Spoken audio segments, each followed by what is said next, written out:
I'm Peter from the Daily Rios. I'm Eric from Longbox Review, and this is episode 38 of Peter and Eric's Legion Project Podcast.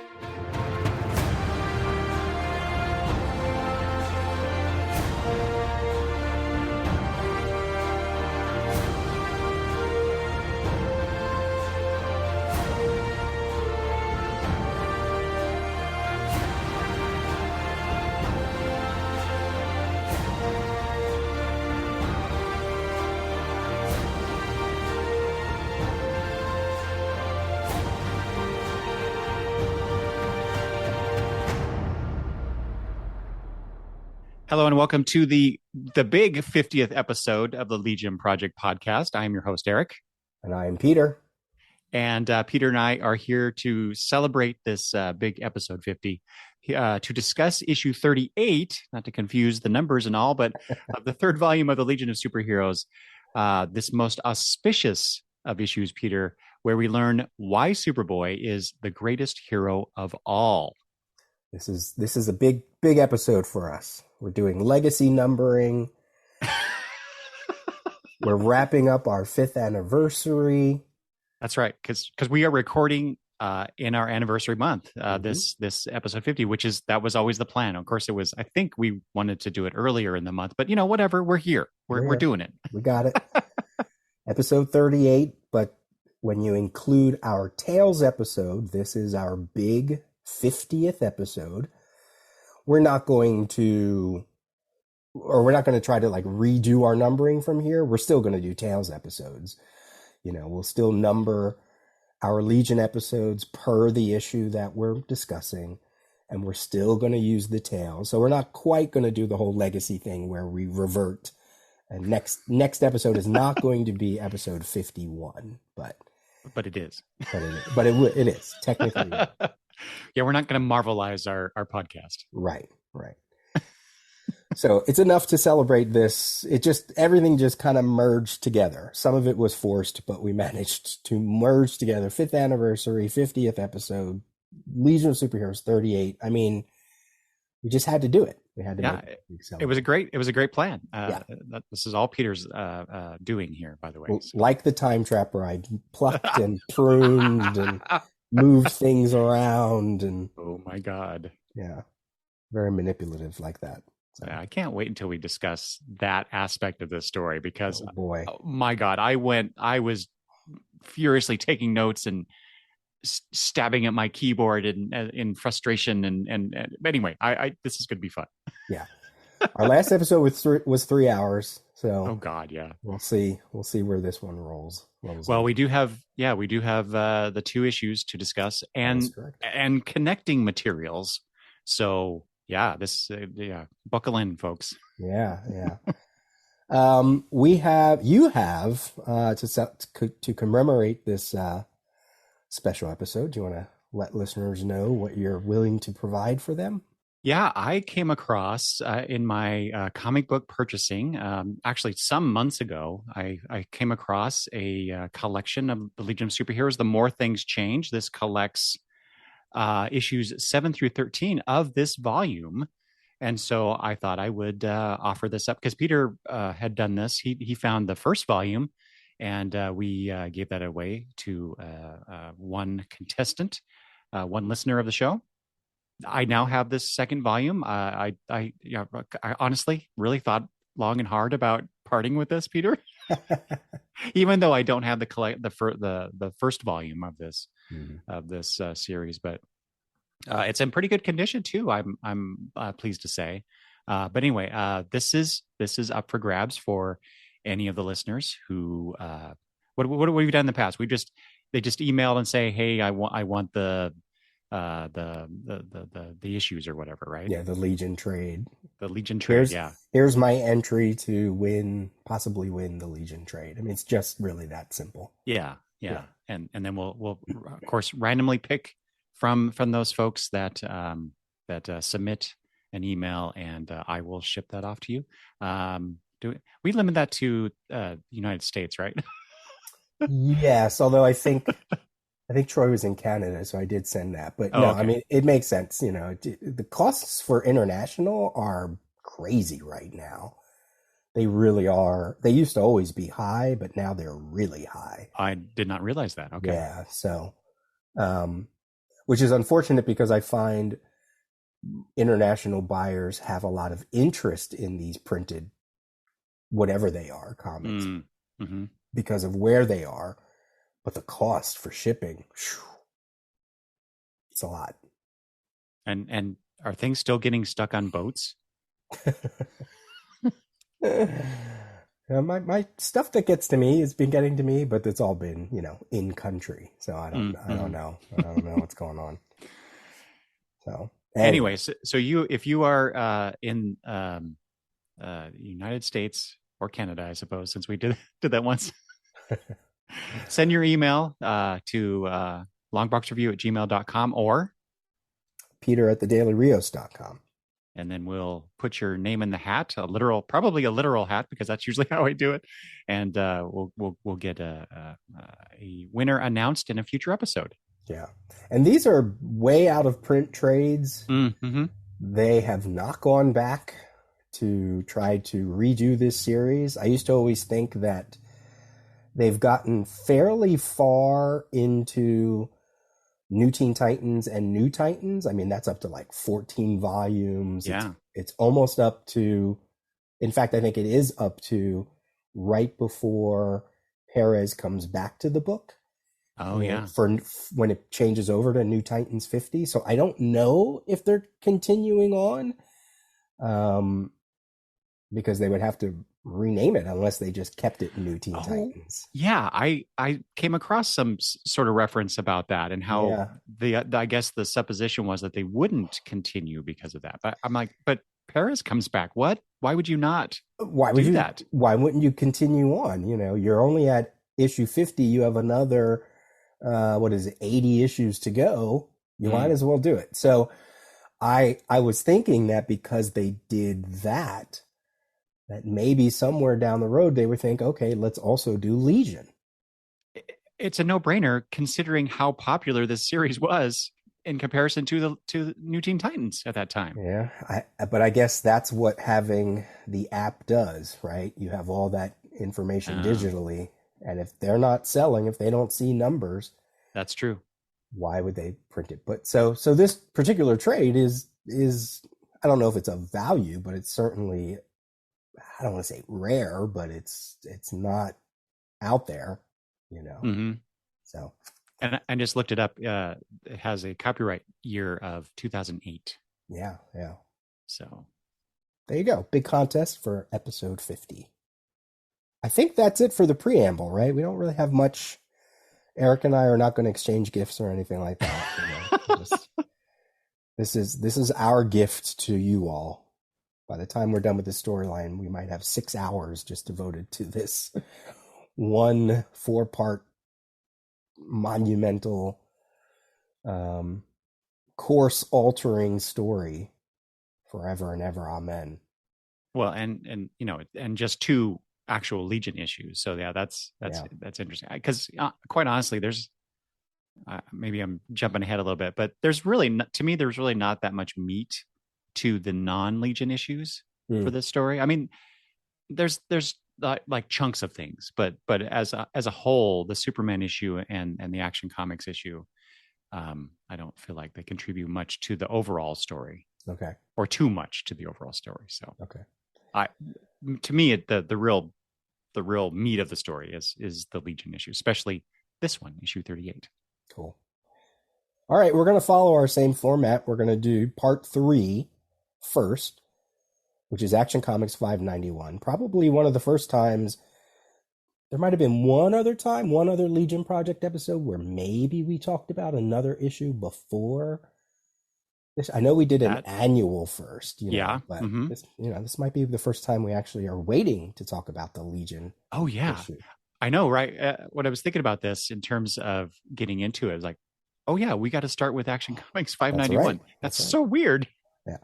So we'll do part 3, Action Comics 591. We're going to then, in the interlude, take a look at Who's Who Update 87, number 2. one of the characters. There's only one in that particular volume.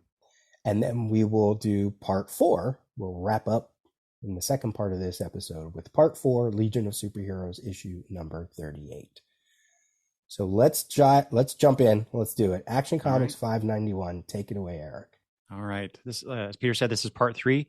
The issue is titled Past Imperfect. And it is on the cover. It says Superman versus Superboy by John Byrne. So John Byrne does a story, pencils, and figure inks, with Keith Williams doing background inks. That was interesting. To note, John Costanza letters, Tom Zucco coloring, and Carlin and Helfer editing. So in this issue, continuing from part 2 in Superman number 8, after Superboy freezes his teammates and Superman, he gathers the Legionnaires and leaves Superman, saying that the Master didn't specifically order him to deliver his adult counterpart. Superman shakes off the stasis ray and pursues Superboy through time. He is unable to hold on to the time bubble, or I guess I should have written Superboy's ankle, and Superman falls through time, arriving in past Smallville, where Pete Ross finds him. In nearby space, Krypto senses his master is in trouble and speeds off toward Earth. Elsewhere, Time Trapper soliloquies, providing us with the origin of what becomes known as the Pocket Universe. Pete believes Superboy has been exposed to red kryptonite, turning him into an adult. He takes Superman to the Kent's house. And then shortly thereafter, Superboy arrives and the two super beings fight, with Krypto joining in. Krypto believes that Superman is an escapee from the Phantom Zone and devises a plan to neutralize the threat, but at the cost of his own superpowers. Jonathan Kent sees the gold kryptonite that Krypto obtained and comes up with his own plan. He takes a collection of kryptonite and exposes Superman to it, except the radiation of the Pocket Universe's kryptonite doesn't affect him. Superman then lays out Superboy's ploy. Superboy wanted Superman to defeat him so that he wouldn't be able to follow the Trapper's orders. After releasing the Legionnaires, Superboy joins them to confront the Time Trapper. But despite Superman's desire to join them, Brainiac 5 convinces him to stay in his time. The Legionnaires depart, leaving Superman to ponder perhaps a simpler, happier world. Simpler. Oh my. So you said that you feel the Legion issues are where all the meat is and all that. I really pulled a lot out of this particular chapter. Well, yeah, and having again gone through the synopsis of it, I was like, oh yeah, wait a minute. There actually is quite a bit in this Action Comics issue. I think I was unfairly putting taking my judgment of Superman number 8, which I felt was really just a recap issue of Legion 37 with a few extra bits thrown in, and imposing that on this one. But you're right. There's to me, there's a lot of good plot in Action Comics 591. And then also, more importantly, to me, is showing the heroism of Superboy in certain ways. Right. Perhaps even better than in the Legion issues. Maybe we can discuss that as we go. Yeah, that is one thing about reading. I mean, the good thing about this episode is we can talk freely about all 4 chapters, which we couldn't necessarily do last time around, which was a little frustrating. So I imagine some of our thoughts of Legion of Superheroes 38 will filter into this opening discussion. And I have to say, definitely on the art side of things, the art in the Superman books is way better than the art in the Legion books. It's unfair. Yeah. It's unfair to say it's, we shouldn't compare. It's all supposed to work together as one. And they do feel very different. Like when you read the Superman books versus the Legion, I think that's why you say they have a different goal, if you want to even say, because they do have a different goal. They're probably, as Levitz talked about in one of the letter columns, reaching more eyes. And in this particular chapter, that the the whole explanation of what is going on is being told in Action Comics, not in Legion of Right. Superheroes, Yeah. because this is where most people are probably going to read it. Now, to be fair, it's not like the Legion are strangers to Action Comics. There's Mm-hmm. plenty of Action Comics in the Silver Age, Bronze Age, that feature the Legion. So there's lineage there. You can forgive it. It's not like this is an issue of Firestorm or something like that. Um, but it's like when you read, especially this particular issue, here it is, almost. They still leave some things for the fourth chapter, which is a little frustrating. But I was quite amazed that as I was writing my notes, I was like, wow, oh my God, it's all here. It's all here. And in an odd way, it's at least in this moment of June of 1987. So listeners, you got to be careful when you hear things that, at least that I'm going to talk about. I'm taking it as June of 87, not September of 2022, right? In June of 87, especially after this chapter, this story probably wasn't going to mean anything to Byrne's Superman beyond just being included in it. Mm-hmm. You know what I mean? So that's why all of those things made this issue quite a surprise to read. It is probably my favorite chapter of the four. Ah, okay. Yeah. I can see that. And I can agree on I think many levels. Well, not the least of which, since you mentioned the art, Sure. I love John Byrne's Superman, and more importantly, I love the way, this is a very specific thing, but I love the way he draws the difference in ages between Superboy and Superman. Yes. Superboy looks like a boy Yes. in John Byrne's hands, whereas in other artists, and I'm not just picking on LaRoque, he looks usually is drawn much like a slightly younger version of Superman, Yeah. maybe. Yeah. So I really appreciate that. There's something about the story too it moves comfortably. And then I read chapter 4 and it moves. I can't say it's comfortable. It's not a comfortable read. Is that the visual storytelling, or is it the plot and dialogue, or is it all a mixture of that? I think it's all a mixture. I Yeah. think it's because I'm trying to follow what Levitin is giving us, divorced from the artwork. Mm-hmm. And there's one or two shortcuts, like when we get to chat. Again, I know I'm jumping the gun, but how can you not? It's episode 50. We can do what we want. Yeah, I the inner chapters I really appreciated, and the two bookends are certainly of importance. But I don't feel they're the strongest chapters in. Maybe the first one is.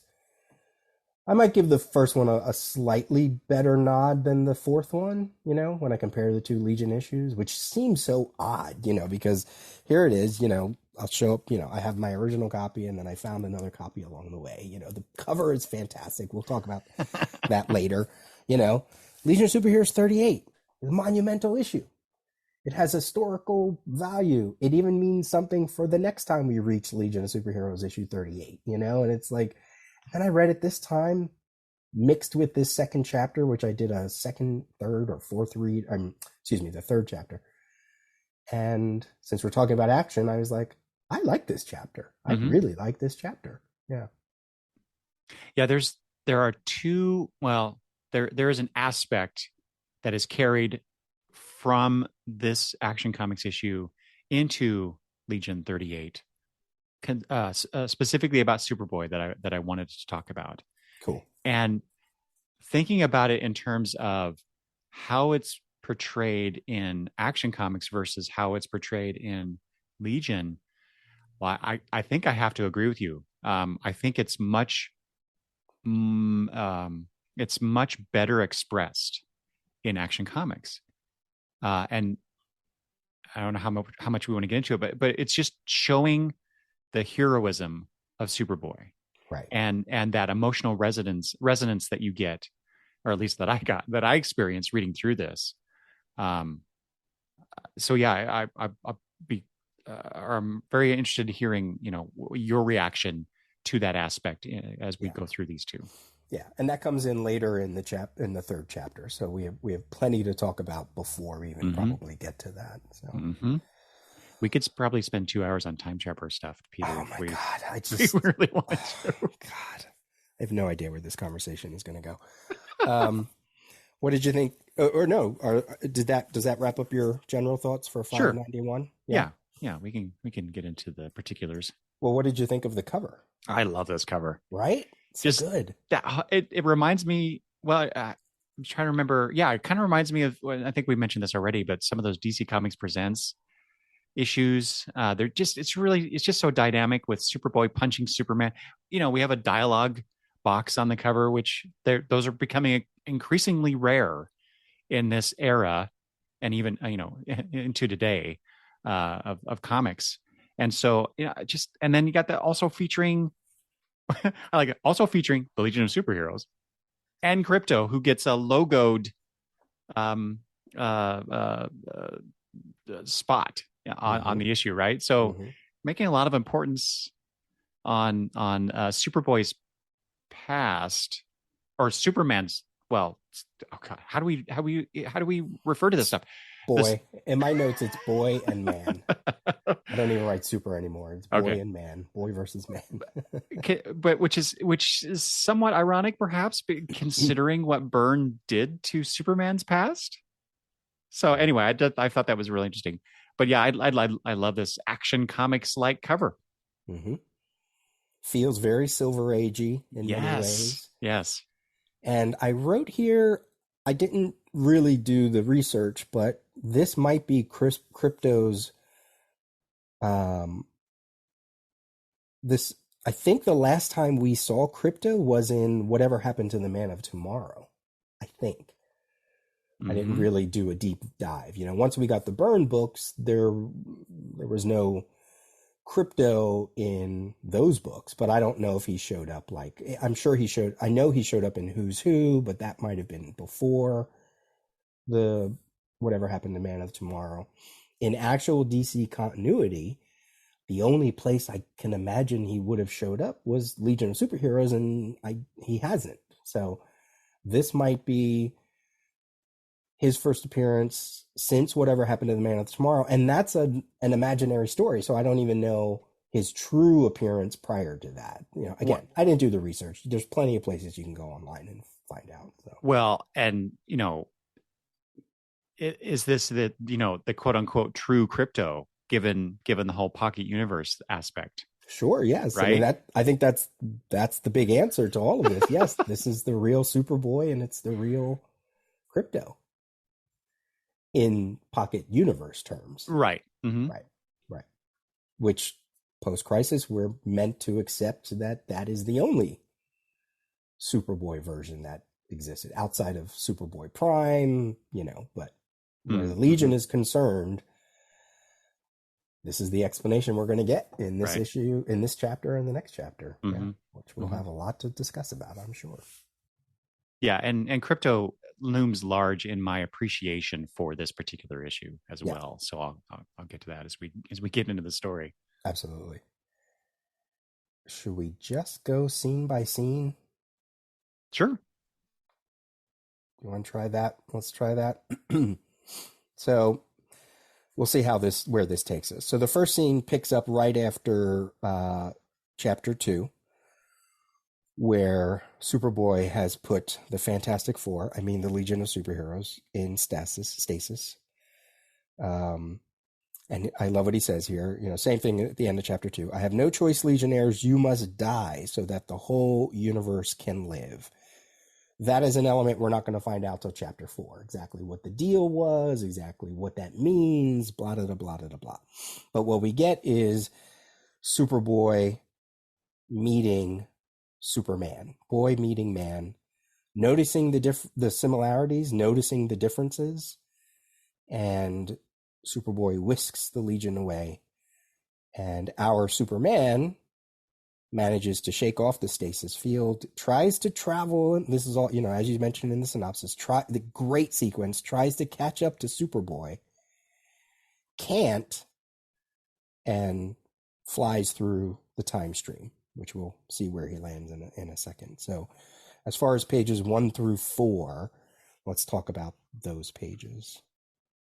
Well, so mostly my reaction to that is just the art. This is where I you see the boy and the man, so wonderfully portrayed, as one being younger, one actually looking younger than the other, and Superboy being throwing a little bit of shade at his adult counterpart.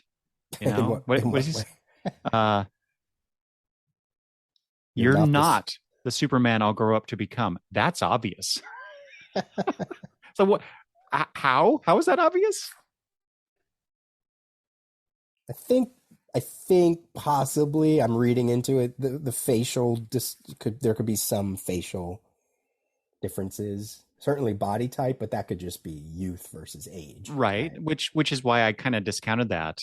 So like, well, maybe it's just a matter of, or this is Byrne tapping into, if I could somehow in my youth when I was 16 or whatever, and look at myself some 10 even 20 years later, I'd probably go, who the hell are you? Yeah. That's not me. I think so. I think most of it is probably demeanor, stuff that we can't even suss out because it's in the page. But isn't that interesting though, that Superboy is making that connection or comparison? Doesn't it imply a certain amount of there's something not quite right about this situation? And while we know that, or we come to find out what that really is in terms of the plot, but I keep coming back to the was it in the last in part 2, or was it, or am I now it's all just jumbling up? And maybe it's even in part 4 where Superboy is like, I am the real Superboy, and the Legion's like, yes, you are the real Superboy. And there's this whole aspect of is this the real guy, the real deal, right? And this, to me, that little line that kind of touches on that a little bit, and I just thought it was curious that Superboy is saying the same thing or implying the same thing about Superman that the Legion was wondering about Superboy himself. And that Superman was wondering about Superboy himself. That's true. Yeah. He has said that too, the opposite way. That's true. Yeah. Yeah. I mean, I think about, I look at pictures of myself when I was younger, and yet I look at like my uncle, who I sort of am very similar with features, and if I was younger looking at my uncle or looking at myself, I think I would recognize myself more than my uncle. You know what I mean? Like, I just feel like he's Superboy. He can sense that it's just not quite right, which speaks to a whole sense of things later. And also at the end of this chapter works the other way with the way Superman seems to inherently know this Superboy enough to make certain, responses and answers and things like that. So, there's a lot of intuitiveness going on here between the two super characters. And that is such a Byrne thing, because it's almost like you can't ever figure that out as a reader, because how do you write that? How does only Byrne knows that, or if he's working with Levitz, to make all this story happen. But there's even stories like in the Fantastic Four run where Reed is like, I figured it out because of this. And it's like, well, we never could have figured that out. That's all intuition. It's all using information you didn't put on the page, So, yeah. I did take notice that, or I'm real curious about age differences, because they make a few mistakes later on that we'll get to. When I was reading Man of Steel, Byrne's Man of Steel, a bunch of years back, I tried to pay attention to how old he was at certain places. And by the end of that volume, he was probably somewhere around 28, 29 years old, because there's like a crazy 12-year difference of, or 10 or 12 years where he's missing, or 8 years. I forget what it is. It's like a certain, maybe it's like 6. I forget. There's a certain number of years where he is quote unquote Superboy, but not Superboy. Then he winds up in Metropolis, meets Lois Lane. All the people rush him. Then he goes home. Then they figure out, well, let's make a Superman costume. Then he's active during Man of Steel for a number of years, and years pass. And if my notes are correct, I sussed it out that he's somewhere around 28, 29. So that means by this story, he has to be at least maybe 30. Mm-hmm. Even though it's only been 8 issues, it feels like there's some time, maybe somewhere around 30. I'm just going to go. It's always like Superman is always around 29 to 33. Yeah, I remember specifically things that were put in like letters pages, or maybe some other things where it seemed like DC editorial, that was their goal, was to maintain that Superman and Batman, for example, were perpetually 29. For some reason, they didn't want to cross into the 30s for whatever reason, Right. I mean, prior to the crisis, they were older. They were much older. They always felt like they were late 30s, right, if anything, Mm-hmm. Yeah. So, so where does that put the Superboy? And I'm sort of laying this out because it's going to come up later too. He could be 16, 17-ish, Mm-hmm. because even if the Legion age, Superboy could come from any point in his time. So he doesn't necessarily have to age with the Legion. They could come and have him join the Legion in that first story. I don't know how old he was supposed to be, but I assumed somewhere around like 15, 16, maybe 14. I don't know. And then 5 years later, or, you could jump 6, 7, 8 years in the Legion. Superboy comes again, but that could be the next week for him, So we know that he's older. We're going to read some things later. Lana was still asking for homework, so he's clearly of high school age, not older than 18 at least. I'll say that. Yeah. Yeah, I think you're right. 16-ish. And this probably has nothing to do with it, but the New Adventures of Superboy title that I think debuted in 1980. Mm-hmm. Does that sound right? That started off with him turning 16. That's correct. So right. I think that is the assumption, or that is the age that the Byrne and other writers who may have used Superboy during this time period. Right. That's the age that they're going for. Yeah. So we'll circle back to this later on in the issue. I wrote, I really wish Byrne, and I guess he doesn't have to because it happened pre-crisis, well, during the crisis, that there's only one mention of Superboy Prime, but we've already had that in the previous chapter. I think that was the previous chapter. I believe so, yeah. Yeah. So I would have liked that a little bit more, since they acknowledged, that Superboy Prime exists with the Byrne Superman, even though it happened during the crisis, So it would have been fun to make some comparisons, but this Superboy is clearly on a whole other level, at least for now, than Superboy Prime. Page 2, and jump in where you can, because I'm just going with my notes. He says, I still can't bring myself to deliver you to the master. Oh, there it is. We get the knowledge that he's working with someone, but we don't figure out why. We don't know why. He's Superboy. Why would he be working with the master, which we have to assume is Time Trapper, right? Obviously. Right. And this is just a point of contention with me. The fact that this person, Superboy, would refer to the character as the master, right? And so this is one of those stupid writers' sleights of hand. because they don't want to tip their hat as to who the character is for some reason, most likely for the characters also on the page for whatever reason. But it just doesn't ring true to me. That's not something that Superboy would say in that moment. But would Superboy of the Silver Age say that? We're going to touch on that too. Okay. I think it's purposely written that way to evoke very similar writing of the Silver Age. Okay, I could see that, Yeah, sure, you know. but at the same time, granted they're in stasis, but they can still hear him. Mm-hmm. And that's purposeful too. I suppose. It's an oddly clever issue. I'm not 100% certain the writers are as smart as I'm making them out to be, but Mm. some of it might be my headcanon or hindsight or whatever. But as we dig in deeper and deeper, and keep coming back to that notion of heroism and what he has to do and what he does try and what he does do, what he reveals, So Yeah. I think it's calculated.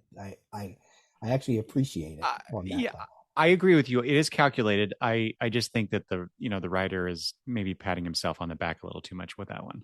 Maybe. Maybe. And then of course, Superboy being able to break the time barrier, Superman cannot, because that is Byrne's, depowered version, as most people say, or as most people describe it. I don't necessarily describe it like that. But it also is laying the groundwork that DC is very adamant about just casual flip-flopping through time and space. They are not, let's put a nix on that. We do not want to create the multiverse drama that we created prior to the Crisis. That's the whole reason why we did the Crisis.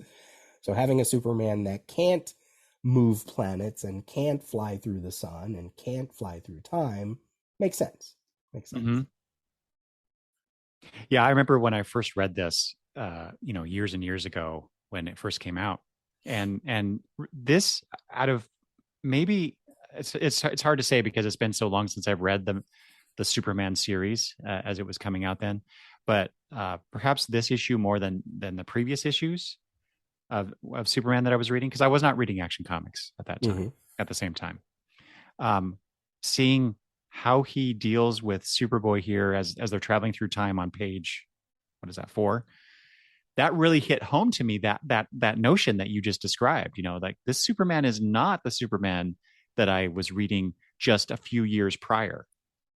This is a completely different Superman, and he's not, he can't travel through time on his own power, and he can't do this and he can't do that, but he's still Superman.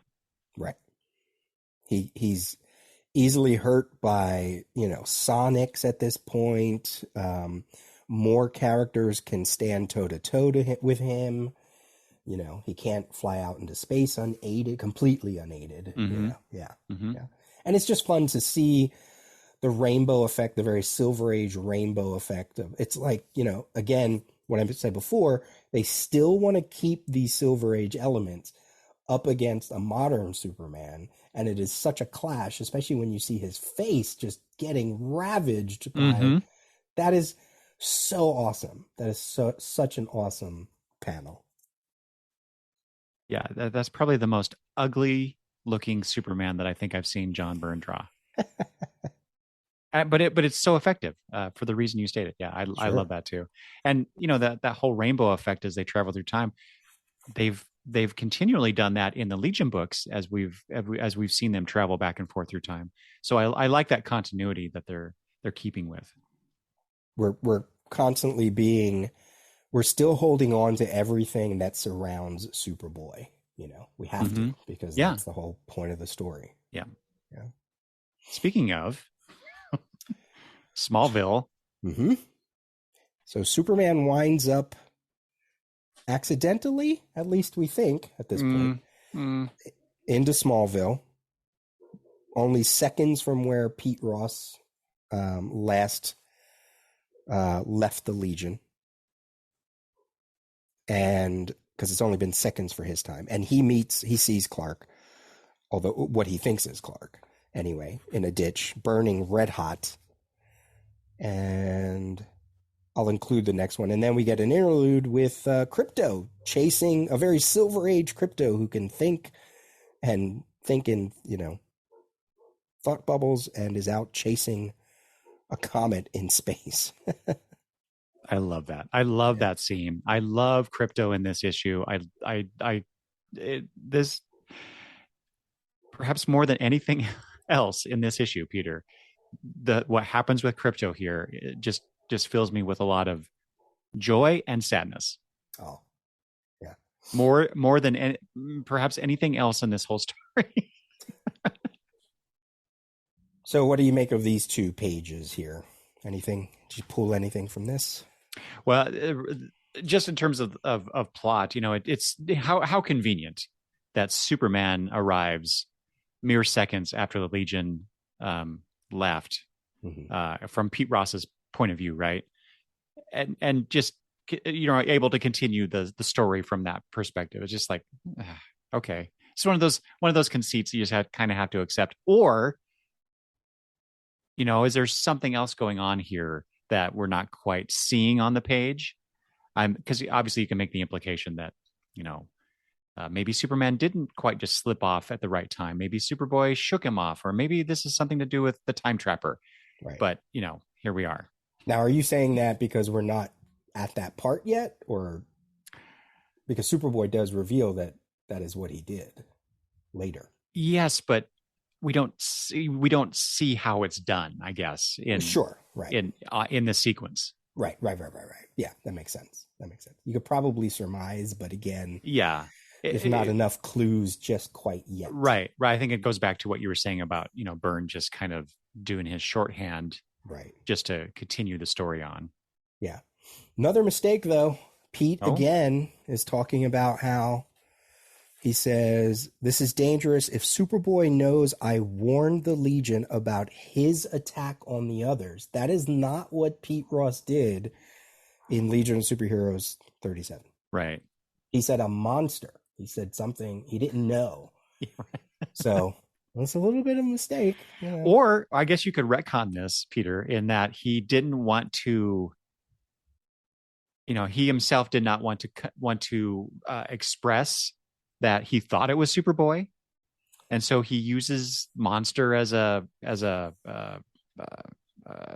secondary thing or whatever. Doesn't want to believe. Yeah, doesn't want to believe it's Superboy. But sure. It's there are some continuity issues with this story through these issues. It's total tidbit. It's I'm nitpicking that, but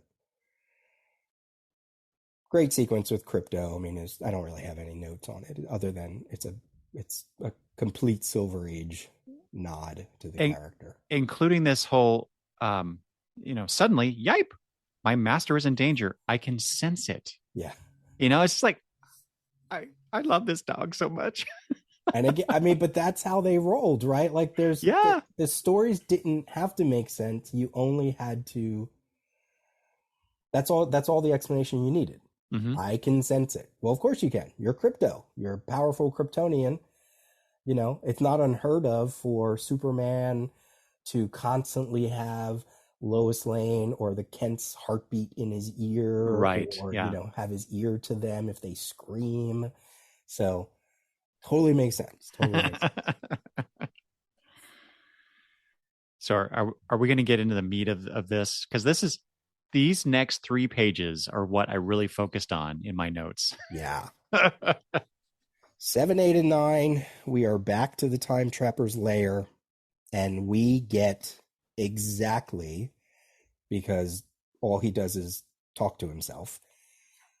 Without any prompting from anybody, we get exactly what it is and where it is and how we have a Superboy that is connected to a Legion of Superheroes, even though Superman is not Superboy post-crisis. Now, we may not get all the answers, but we get a lot of them. So, I wrote here the reasoning behind everything, more or less. Mm-hmm. You want me to take it? And then you can... Yes, please. Okay. I'm really curious as to your take on this whole thing. All right, so here we go. We first of all, on page 7, we get the phrase uh, let me start here. My plan encompasses 1,000,000 years as humans measure time, yet every moment can be captured in the single beat of a dying heart. He's talking about himself. He's a cosmic being. He defies description. Blah blah blah blah blah. It was only yesterday I came to think of myself as what I am. Yet since that yesterday, eternity has passed and passed again, while I have watched and plotted, which goes to everything I always say about this guy just being bored and having to fill eternity not once but twice, as he's suggesting here. I mean, this guy is warped because of it, right? Mm-hmm. Yeah. These young humans model themselves after legends of the greatest hero of them all. There's that phrase. A long-vanished champion known as Superboy. So he is basically revealing his grand scheme, and he's looking at a picture of the very, very early Legion of superheroes, the Trinity, Saturn Girl, Lightning, quote-unquote boy, but Lightning Lad, and Cosmic Boy. There's that key phrase, a long-vanished champion known as Superboy. All right. You want me to keep going? Do you have anything about that page? Should I keep going? Keep going. Yeah. Okay. So, and here's the information that has me bucking up against decades of what people are talking about. All right. And yet, my observations of the history of planet Earth revealed no trace of their legendary hero. Instead, I found a Superman who was an adult when first he wore the mantle of a champion, a Superman who had never been called Superboy, and that is very clearly in a panel with Byrne's Superman revealing his costume, Clark Kent revealing his costume. Observing then that the so-called Legion of Superheroes, ignorant of this temporal discrepancy, intended to use a recently invented time machine to visit their hero, I realized I had but seconds to act. But in those seconds were 1,000,000,000 years. I reached into the past, 1,000,000 years into the past, and snared a moment. Less than the space between one instant and the next, a sliver of time so slender it could not be measured, yet containing an entire universe. It's very rare that we read directly from the comic like this. And in that universe, I found the worlds I needed. Krypton first, future birthplace of Superman, but here a Krypton I could shape by subtle intervention. Shape till 100,000 centuries produced a world from which an infant babe would be sent forth, the child of Jor-El and Lara, my Superboy to be. To Earth the tiny lifeboat traveled, my Earth, reshaped by 1,000,000 years of careful crafting, an Earth where Jonathan and Martha Kent were already advanced in years when they found the Kryptonian child, thus creating in him a constant awareness of the mortality of human beings, the eternal imminence of death. By the time he was but 8 years old, he'd already adopted secretly the identity of Superboy. I planted into Martha Kent's mind the details that would ensure his costume matched the Legion's jumbled legends. The stage was set. It needed but my slightest effort to divert the time-traveling Legionnaires.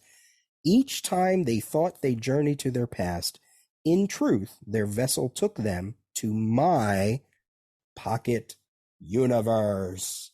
There it is. Mm-hmm. And then when destruction... I'm going to hold off on that last panel. All right. Wowza. There's a lot of stuff in those couple pages. Oh, boy. So much stuff. This is going to be a long episode. So here's my thing about all of this.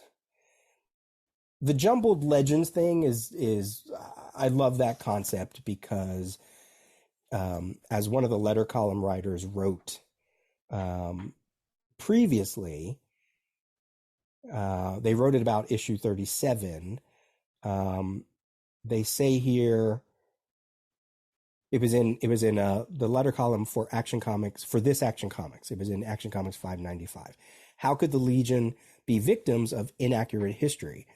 And then this writer says, well, how much do we really know about 987 AD?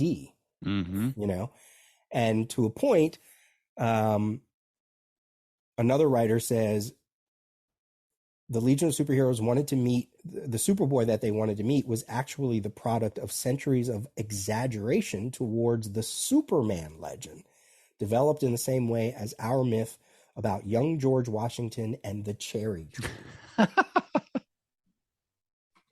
So the notion of a bungled history, while not being pretty, has resonance within the Legion of Superheroes, because they're always talking about we've lost a lot of information about the 20th century because of war and all that other stuff. So jumbled, bungled legends, I actually don't mind that part of it. Yeah. I think that kind of makes sense, right? Do you have anything to add to any of that? Just because I was wondering, the whole idea of Superman not ever having been Superboy, John Byrne wanting to remove all that stuff when he relaunched the character. I was trying to find some definitive proof of that. Was it John Byrne's desire? Was it DC editorial? Because I'd read some different things over the years. And so what I eventually found, and this going through this storyline, and in particular these two issues, that led me to some things about the Pocket Universe, about the what is a reference in, or I should say, in reference materials. This Superboy that we are reading about right now in these issues is referred to as the Pocket Universe Superboy, which is different from the version of him that came before this in those reference materials, right? So anyway, that led me to the Crisis on Infinite Earths, the compendium that I have, and pulled that out. And in the back there's an article here by John Wells called "The Legion in Crisis: How Superboy Left Legion," which is quite an interesting read. But I wanted to just give the listeners this little bit of information that is tied into what you are talking about here. So it starts off with here: Superboy never existed. So proclaimed John Byrne in the fall of 1985 after word came down that he'd be doing a start from scratch relaunch of Superman beginning the next summer. He even had a solution for the tricky question of the 30th century based Superboy spin-off series, Legion of Superheroes. Quote, "The Legion was inspired by legends of a Superboy, but one didn't really exist," Byrne told an audience. This was at the Ithaca Comic Book Club, reported in Amazing Heroes 82, November 1st, 1985. As the centuries wore on, the legends arose much in the same way, and this is the Washington, here's another Washington reference, is supposed to have thrown $1 across the Potomac. That's right. The Legion was inspired by a myth. So there you go. Yeah. And it's, I can't say that it was only Byrne because, Levitt says in one of the other letter columns that they had a meeting and they had several ideas that they had to compromise on. Now, maybe this was Byrne's, maybe this was one that was more Byrne's than anybody else's, but then there's also stories, which I didn't research, of Byrne sort of saying, kind of walking back a lot of this story, Yeah. And we don't know. I mean, it's all sort of lost to, unless the companion has something in it, this is all, I didn't do the research and I'm not going to, because I'm really sticking to what's in the page. What's here. Yeah. Yeah.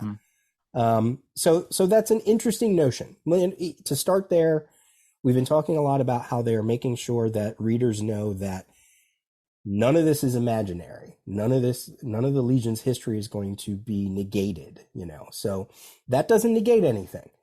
It, like I said, it's not pretty. You don't want them to be founded on fake news, but okay, I get what they're doing. All right. Yeah. Well, and I recall when I read this, uh, reading Legion then, and then Superman and the relaunch, and how are those things going to be reconciled, right? I came to this, and because I remember the people in my circle that were also reading these issues, some of them not liking it. I found out later that there was a mass of fans, Legion fans, that did not like this concept. I thought it was a nice way to do exactly what you said, to preserve the Legion history, all those stories with Superboy and them going to the past and whatnot, and still have what post crisis DC universe was at that time. Right. And just the idea. I'm This is where I don't know who came up with it. Was this Byrne? Was this Levitz? Was this somebody else? That whole idea of um, uh, he snared a moment, um, less than less than the space between one instant and the next, a sliver of time so slender it cannot be measured, and yet containing an entire universe. What a great science fiction concept that was. Right. Right. I had never thought of something like that. All my years of reading science fiction novels and comic books and whatnot, that I don't think had ever come across that kind of an idea where an entire universe can be contained within a moment of time. Right. What a great idea. Because we're so used to alternate timelines and divergent timelines. You get to a point and then it goes boop and it just branches off, right? Mm-hmm. It's everything that Loki is about right now, the TV show Loki, But this is different. This is taking that moment, shunting it somewhere else, like throwing like clay onto a whatever and molding it and shaping it into your own thing. So, and the Time Trapper very clearly is looking at the post-crisis universe, which means he's looking at the DC universe. You can't even talk in terms of post-crisis and pre-crisis because he's not talking about that just yet. Mm-hmm. He's not saying, I plucked this from the universe that existed prior to this Superman. He is saying it is the same universe. And in 1987, the idea that DC was the pre-crisis universe to 1985 and then changed is not in play. There is no such thing as pre-crisis DC universe. Right. You know what I mean? Mm-hmm. It's not till years later that they're like, oh yeah, this is how the universe used to be, but then there was a crisis and then we got one Earth, But even in that, sometimes they would still show John Byrne's Superman prior to the crisis. They wouldn't show the Earth One Superman. We have not seen the Earth One Superman like for a long, I don't think, since the crisis. So he's clearly saying he's plucking this universe from the same universe that creates Byrne's Superman, right? Mm-hmm. Which I guess explains why they made such a point about I manipulated time. The Time Trapper says I manipulated things on Krypton. I manipulated things on Earth. Right. Because he had to make them different because otherwise it would just end up being Superman that we see here. Right. In a way that he had to make them fit those phantom legends that the Legion was always talking about. And that's why later on in this issue, things like kryptonite doesn't work on our Superman. It's the same, yet it's different. Mm-hmm.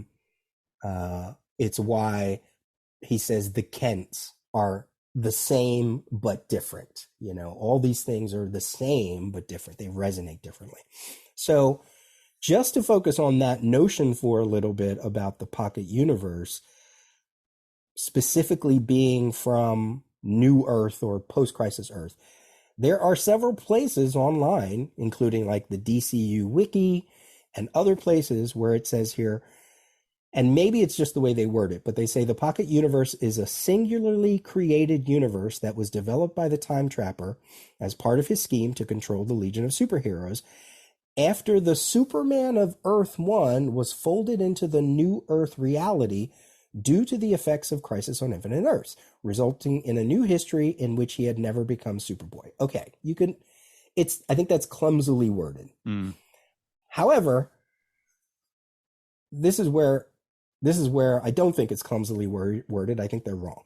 This change threatened to disrupt the 30th century timeline of the Legion and the histories of all who were a part of it, as it was the superhero efforts of the Earth One superhero, Superboy, which inspired the Legion in the first place. Unable to directly access the dawn of time and change the time stream to be back as it was before the crisis, the Time Trapper used his massive control over the resulting time stream to create a small universe that reflected the pre-crisis Earth One reality of Earth and Krypton to a very close level.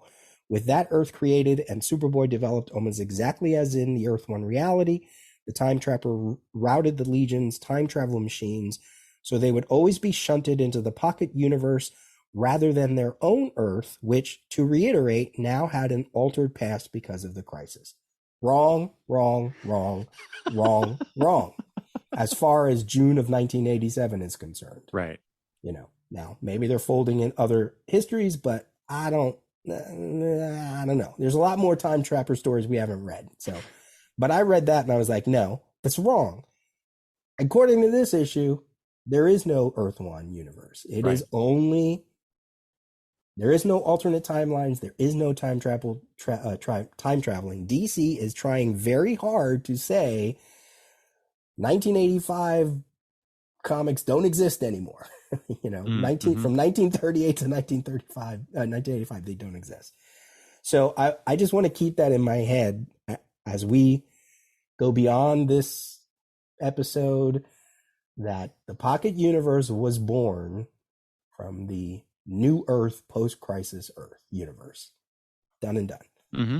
Yeah. Even if it reflects Earth One, that's just the way the manipulations went. Right. Yeah. Because all he's going on are these fake legends that don't really exist. So, and that's a notion I think in my brain that I used to always think, yeah, he pulled the pre-crisis. But no, he didn't. That's not what he did. That's not what he did. So I had to change my own thinking about that. Yeah, I mean, you're completely correct. It's in terms of in-universe continuity, there was no multiverse. Not in June of 1987. Exactly.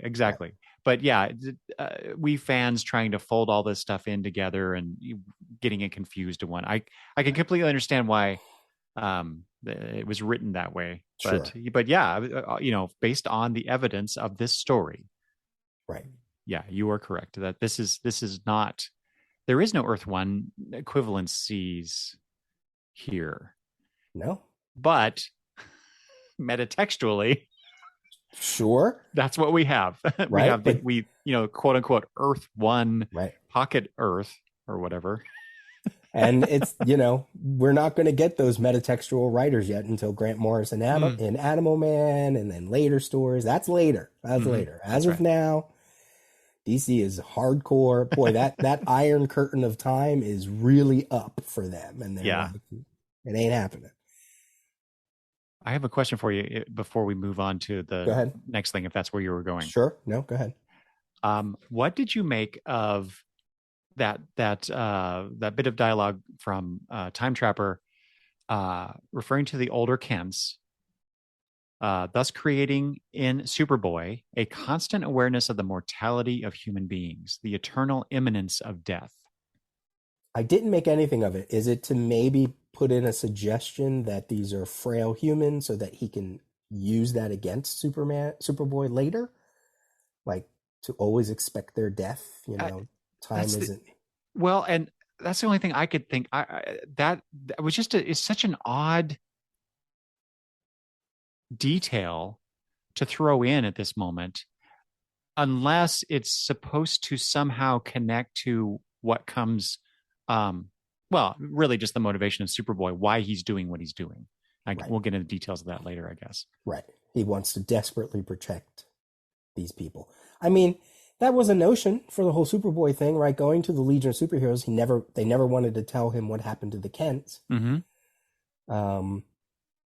I'm sure some of those stories he probably did focus on, this is the Superboy that's practically immortal, so he probably was very aware of maybe it's also to elevate him differently than Byrne Superman, right? Because Byrne was very much, I'm an American, I'm an Earthling, I'm not Krypton. Oh But yeah, so yeah, maintain that sense of alienness. yeah, He's more Kryptonian than Earthling or right. whatever the right term is. So if you divorce him from being totally 100% connected, then he is easy to manipulate because he's always going to Mm, feel like an outsider or whatever. So maybe that's something to do with maybe, that. yeah. Yeah. I do like that he manipulates all of this into the Silver Age look that we're so familiar with. Again, it layers not only what it means to the Legion of Superheroes, but it also means something to this version of Superman, Superboy. God, I'm getting him confused. And it's why I mentioned this before, when he shows up in Legion of Superheroes, like Legion of Superheroes issue 23, he does feel campy and smiley and just, he's still a holdover from an era that even the Legion has gone beyond, you Yes. know? Hmm. Oh, the loss of innocence. I mean, yeah. And we get the phrase pocket universe that will be a thorn in DC's side for many a decade. Yeah, we even get I guess a sequel story set In in that universe in Mhm. future issues of Superman. So Yep. Future issues of Superman, we have another time trapper story coming in Legion of Superheroes issue 50, right? hmm Like hmm that's the one we're going to get to. So there's a lot of information yet that is going to be layered onto our discussion right now. Yeah, that'd be very interesting to see because I've read issue 50, but I haven't read it since it was first published, Right. and now I really want to. When we get to it, how are we going to get more information? I guess, Right. or alterations of what we are reading now in these issues. And then So that'd there's be the 5 years later, and then there's oh yeah, Valor, and then I mean it just that's why I say it's a thorn in their side. The Kryptonian rocket that we've seen, I don't know exactly when it was first used in that form, but it does definitely feature onto the cover of World of Krypton issue number 3 from 1979. It's kind of like the standard Silver Age, Bronze Age version of the Kryptonian rocket, hmm with the little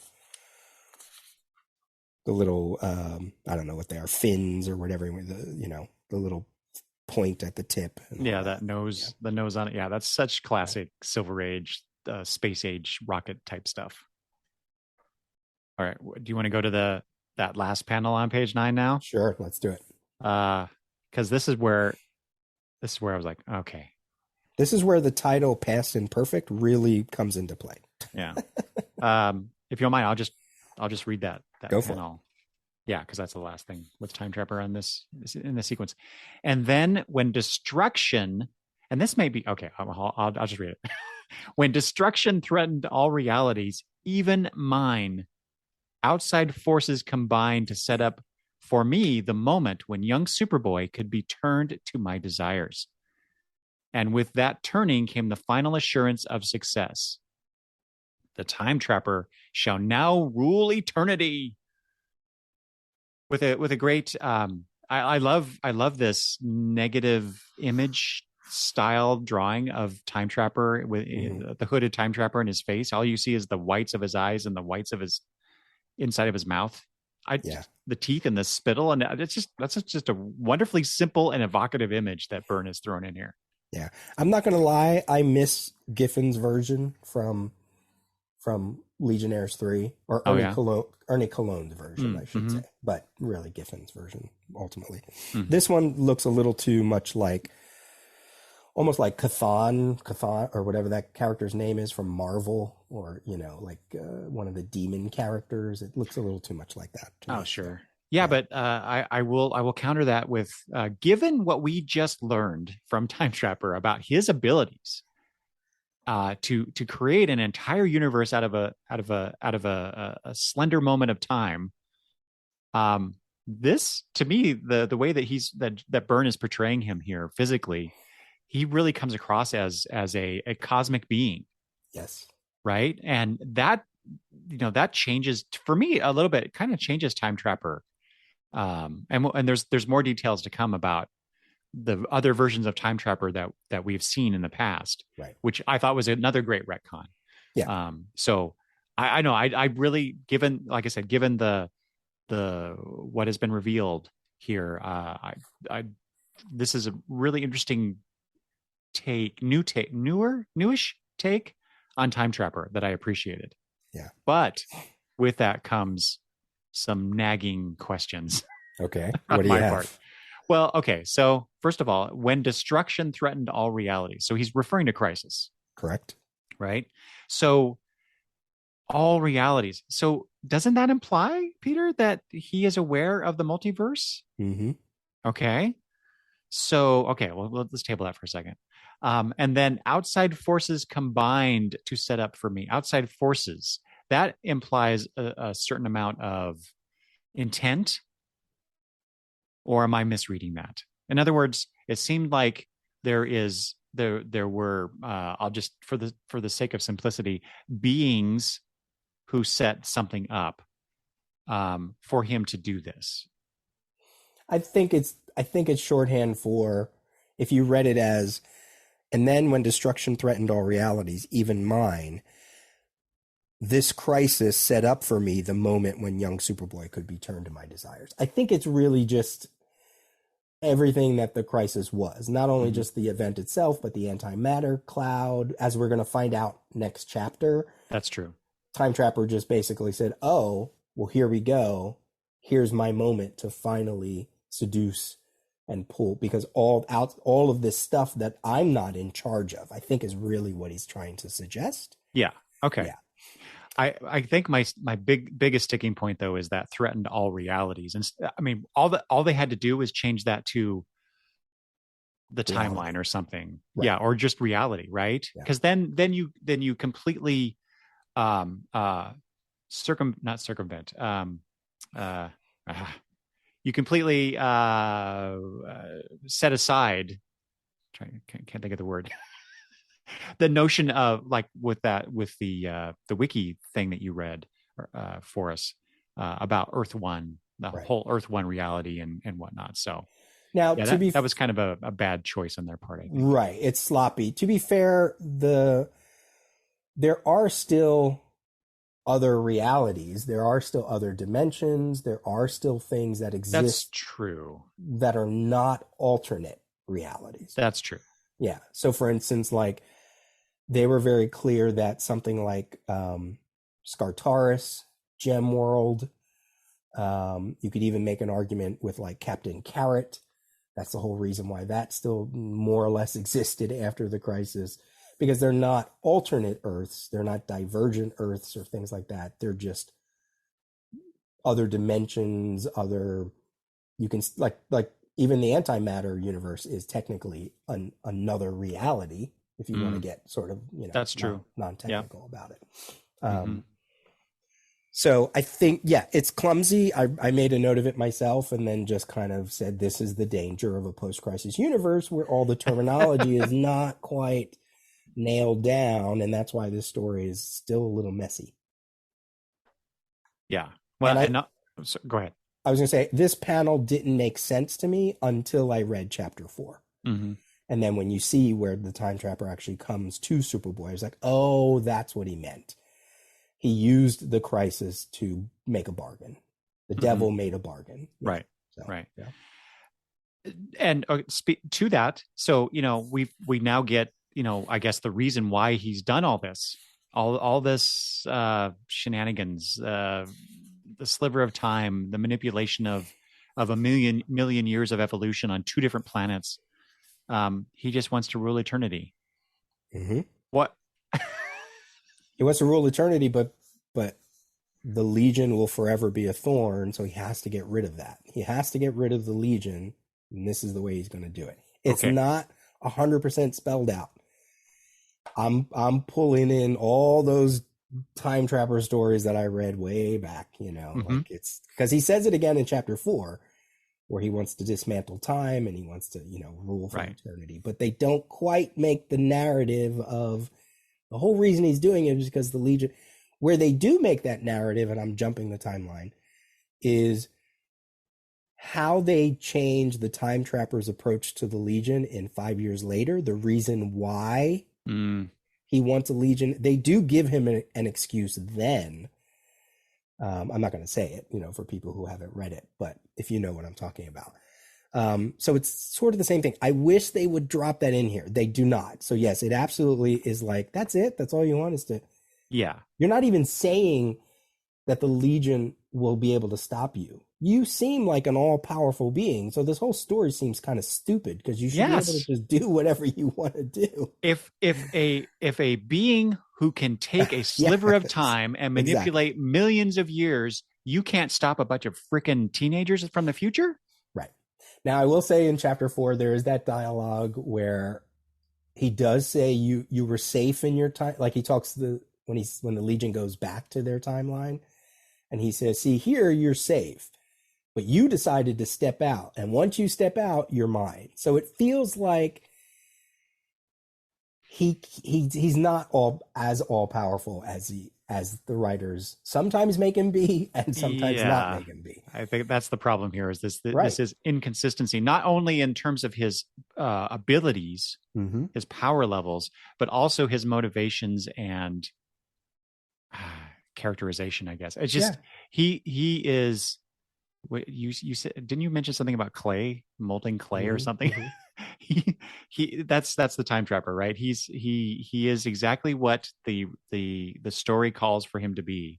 Right. And in this case, they needed him to do all this cosmic level stuff.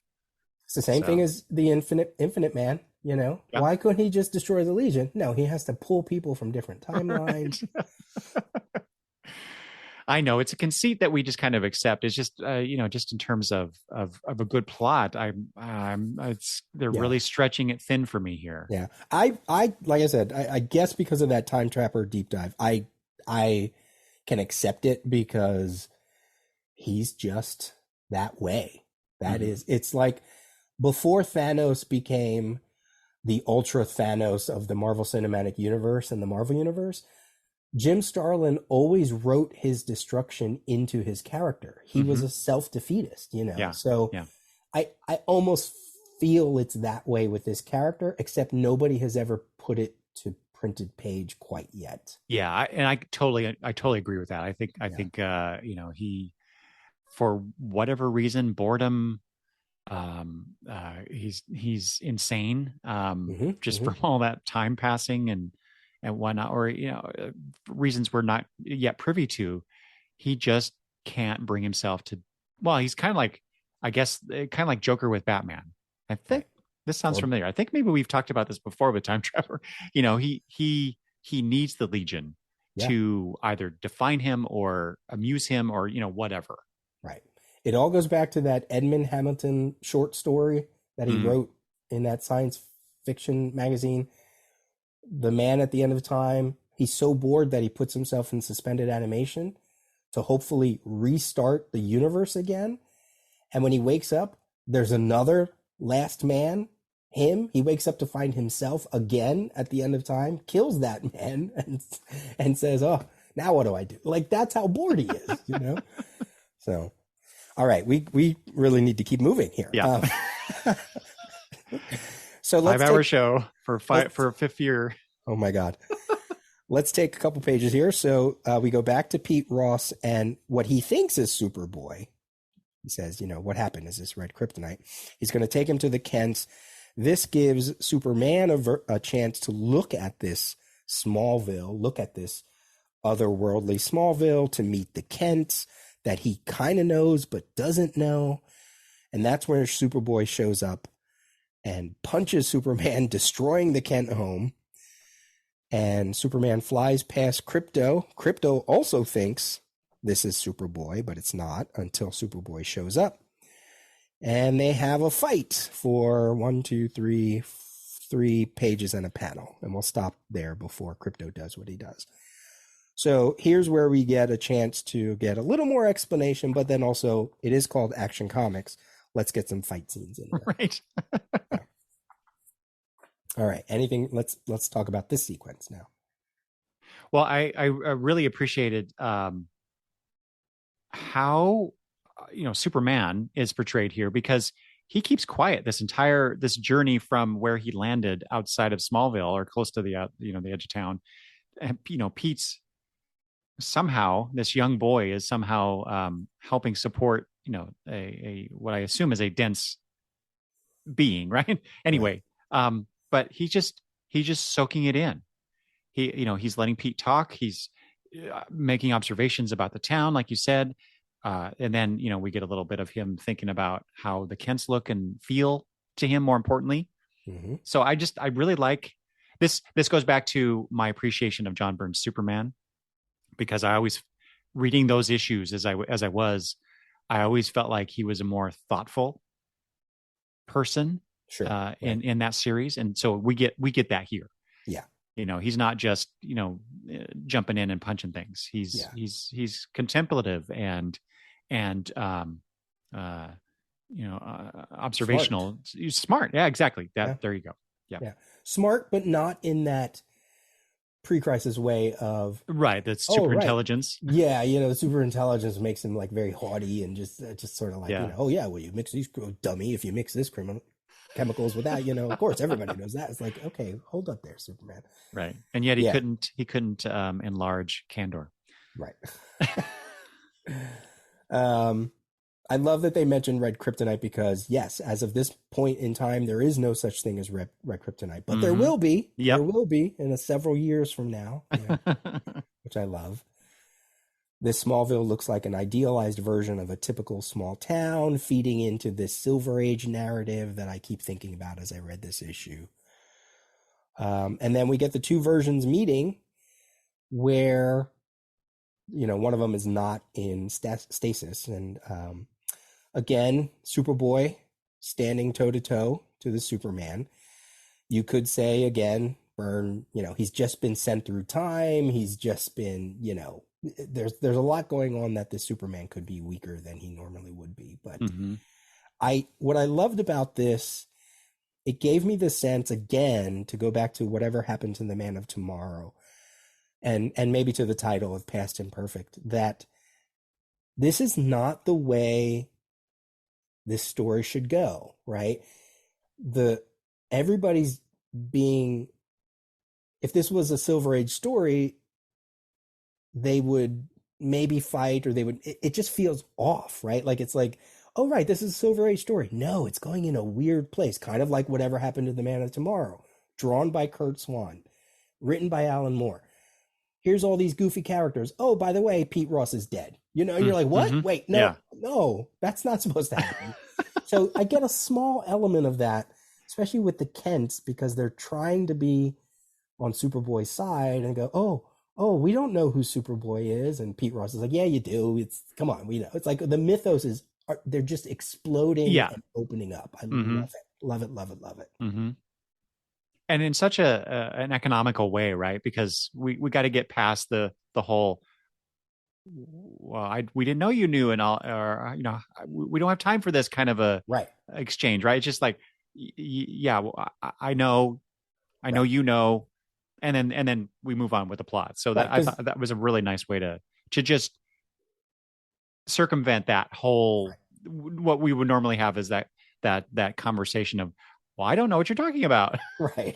And then they would have to like explain and, play chess and whatever. It's like, okay, whatever. Yeah. I wrote here, the mythos are crumbling down to reveal because it has to reveal the larger tapestry of the DC cosmology. Mm-hmm. And once again, this notion of man meeting boy in a time way before Grant Morrison made Superman the focus point of the DC multiverse. Love that splash page of him getting punched, Crypto arriving confused on the scene. Just really great stuff. I mean, it's very smart. It's very smart. It's fun. Mm-hmm. So page 14, when they're fighting, Superman says that he has more experience than Superboy. Does he? Does he really? So, yeah. So, okay, let's go back to what you were talking about earlier. So we know that this Superboy has been Superboy since he was 8. So let's assume, again, he's 16. So he's had almost 10 years of being Superboy. 8 years. dealing with whatever in the 20th century and stuff with the Legion, Right. right? Right. Okay, so then how long do you think Superman's been around at this point? Well, like I said, he was somewhere around 18 to 28, 29. He's also had about 10 years, Okay, so about the same amount of time of being a super being. So but yeah. but not he was only Superman for about maybe 8 of those years, or 12 or less than, you know what I mean? Because Hmm. he was in hiding, whereas our Superboy also was super baby, right? Like if Oh, you that's really true. want to get serious, he even had adventures before he was 8 years old, Right. and he was in the thick of it. He was fighting villains and aliens. Superman, Clark Kent was diverting natural disasters, and he wasn't going mano a mano with people until Man of Steel, Hmm. So it's not a big point. It kind of made me smile a little bit. I was like, do you have that experience really? Yeah. I guess maybe in some, but you can't fly through time, punk. Yeah. You Right. know, Well, and, more to the point, fighting menaces you've never even imagined. Well, this kid's been to the 30th century, yeah. so He fought well. So did I was gonna say he fought Darkseid, but so did this Superman by this point. So well, and to your earlier point about the strength of the two, and our Superman maybe not being fully strong given all the stuff, right? he yeah, does he does punch Superboy, who we are being told a few times now is more powerful than Superman, and Superboy reacts um very much in pain with that big ow yeah, after being hit. So Superman is giving him a little bit, but at the same time Superman also is not going to be the guy who beats down a kid. right, He's regardless of the situation and superpowers and the costume and everything. This is still a kid. yeah, Our Superman's not going to beat down a kid. So I appreciate that he's not engaging in the fight like right. Superboy appears to be. And says, "I can't shake the feeling that your heart really isn't Yeah, in it." yeah. So we're There's a getting that sense. there's a lot of feelings being talked about in this issue with the Kents and Yeah, this, and it's just like that again, that whole intuitiveness thing. and it pays off. It's going to pay off at the end. So I do like that. Great sequence with Crypto and the cape.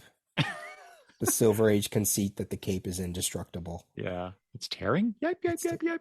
just It's even just he funny. says he seems surprised by the fact my cape isn't indestructible. Love it. Just brilliant. Just This goes back to what you said in the previous episode about the burn splaining that he yeah. does. Yeah. So. But this I think this is worth it though, Oh yeah. because that it totally is something that would happen. Like, Yeah. yeah, it makes sense. It's somebody might look at it and go, "Oh, they're poking fun at the silliness of the Silver Age," but no, it makes sense. I mean, this is how these characters think. Crypto and Superboy think in Silver Age terms. That's why I keep bringing it up. Like Hmm. the whole manipulation of his Krypton and the Earth by the Time Trapper is very specific. He wanted a very specific version of Superboy. Otherwise, he just would have put John Byrne Superman in that role, but that's not the one he wanted. Right. And so I forgot to mention this before. That was one of my nitpicks about Time Trapper's plan, right? Is that he could make that pocket universe. Why not just manipulate time in his own universe to accomplish what he wanted, right? So, Right. but then that would totally change everything. Right. Okay. Should we move on to the Crypto's Please, demise? Yeah. please, please, Do please. you wanna Oh you my wanna take God. us? Go ahead, take us So through these I pages. yeah, like I said, I love I've always loved crypto, and just the idea of a super pet. I just thought that was one of the coolest things about Superboy stories that I read when I was younger. I mean, what young boy doesn't want a dog that can do what crypto does, right? And Right. just, not the least of not the forget the powers for a second, but just as you said, Crypto thinks. He thinks in English terms, and if only he could talk, right? But he's so smart though that he comes up with a plan of stopping a Kryptonian permanently. He says or thinks, and so he goes into Superboy's hidden lab in the basement of the Kent house, just to put a fine point on it, so we know exactly where we're at. But he gets or goes to this secret panel where these lead boxes containing samples of all the different kinds of kryptonite, and we see. Oh, do we kind of? I guess I don't have my glasses. Dang it. Green, red. Peter, what's that? White, green, red, white, and gold. Right? Yeah. Okay. So there's four. That we only see 4. Mm-hmm. But anyway, his plan. Oh yeah, he does say it in the next panel. So we, again, we get that explanation of what kryptonite does, and I love that. That's again the Silver Age thing. The white kryptonite kills only plants. Okay, but the important one is gold kryptonite is the one I want. He says. Mm-hmm. So he understands that this is risky because he can't just take it to Superboy and have Superboy use it, because it might expose and unintentionally expose Superboy to the gold kryptonite, thus robbing him of his superpowers. So, and that means I'll have to expose myself to the gold K radiation. And he doesn't hesitate. It doesn't matter. No sacrifice is too great to help my master. And then he opens the lid to the gold kryptonite. Now, did you like that sequence? Because I find it quite dumb. For all his smartness, he's dumb. Yes, I can see that. But from an emotional narrative standpoint, sure, I love it for that. He's it actually foreshadows something to come, right? Okay.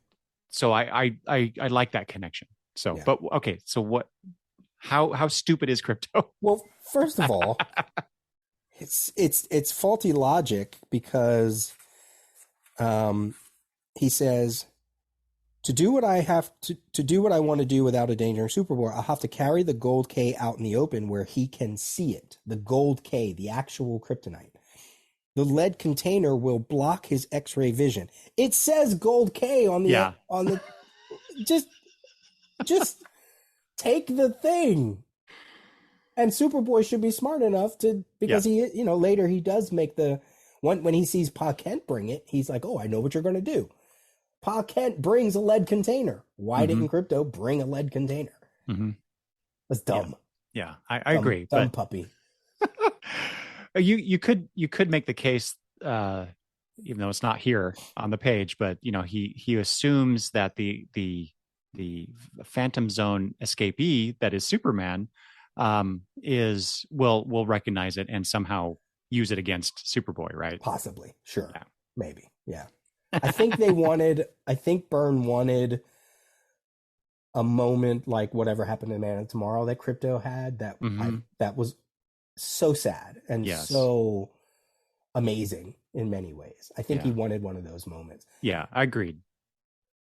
But I will say, especially when we go to the next scene where Pa Kent finds him and they're like, oh, he's acting like a puppy, right? He's just acting like a real dog. What the heck? And this speaks to this narrative that these are time trappers, Silver Age versions of these characters, and they're always going to have that Silver Age. Sometimes they are bullies. Sometimes they are, just their dialogue is so mean, because he's like, the poor little mutt must have exposed himself to the gold radiation accidentally. And when his superpowers went, his intelligence went with him. Mighty tragic. But that gives me an idea. Like, he's calling him basically an asshole. Like, no. I just thought it was interesting that first of all, he's calling him a mutt. It feels like this Kent is not as nice, because he's got that Silver Age meanness, because they all did, right? Everybody's playing pranks on each other and scaring each other with kryptonite and whatever else. You know what I mean? I just thought that panel was interesting Yeah. because I don't know. It just felt like um, this isn't the Kent that I know. You know, Mm-hmm. I don't know. Well, counterpoint, having lived or not, having family who were farmers and had animals, their connection to them is not perhaps as strong as I would say mine is to my dog, Right? right? Because I got to eat them So yeah, yeah, or sell them. they're tools, they're Yeah. and sometimes companions, but there wasn't a whole lot of real emotional connection with the Yeah. farm animals. So But he knows he has super intelligence, so it's like that's true. yeah. So that was I see what they're going for. I think there was a better way to do it, but then again, it wouldn't service the story. Yeah. Mm-hmm. Blah da da blah da da blah. You know. Yeah. Well, and this thing that we're talking about right now about the story and its shortcomings, that contributed to my initial reaction that I was expressing earlier about these middle chapters. So right. But yeah, again, that's I overall it's a minor consideration. Yeah, and I can easily wrap it up into if this was a Silver Age story, that's exactly how they would write it. Dumb, faulty logic. Mm-hmm. You know, mm-hmm. You don't go A, B, C, D. You go A to J to E to F. You know, you bounce all over until you get to the end of the story, right. And then when you get to the end of the story, you're like, that's the explanation. You know. Yeah. Yeah. So I can totally buy it. Totally buy it. Well, speaking about explanations, we get the next scene. Whew. Kryptonite doesn't work. Pa Kent comes to Superman with all of the kryptonites, and it doesn't work. And everybody's shocked. And Superboy's, oh no, you handed him his victory over me. And this is where Superman susses it out in a very pre-Bendis like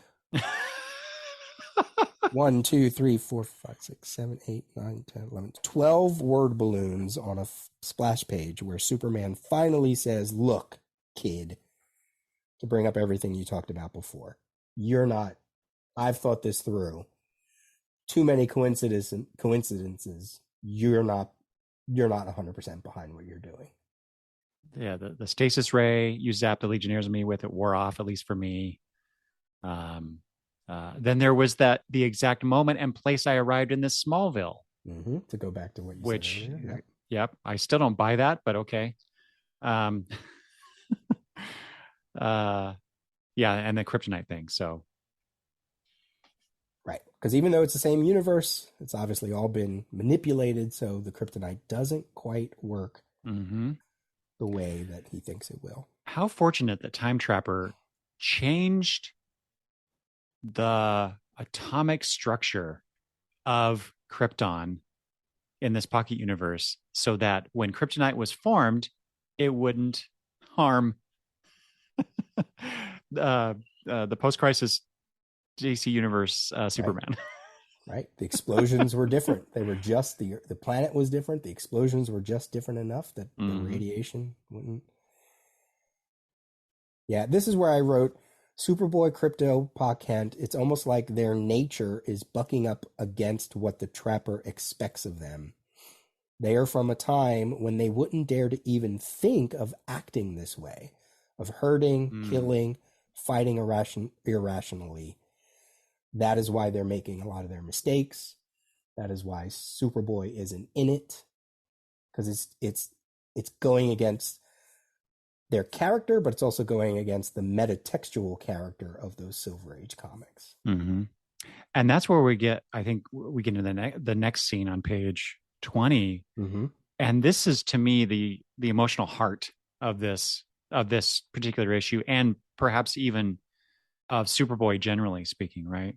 Right. Pa Kent says, your ma and I have prayed every day since this madness got started.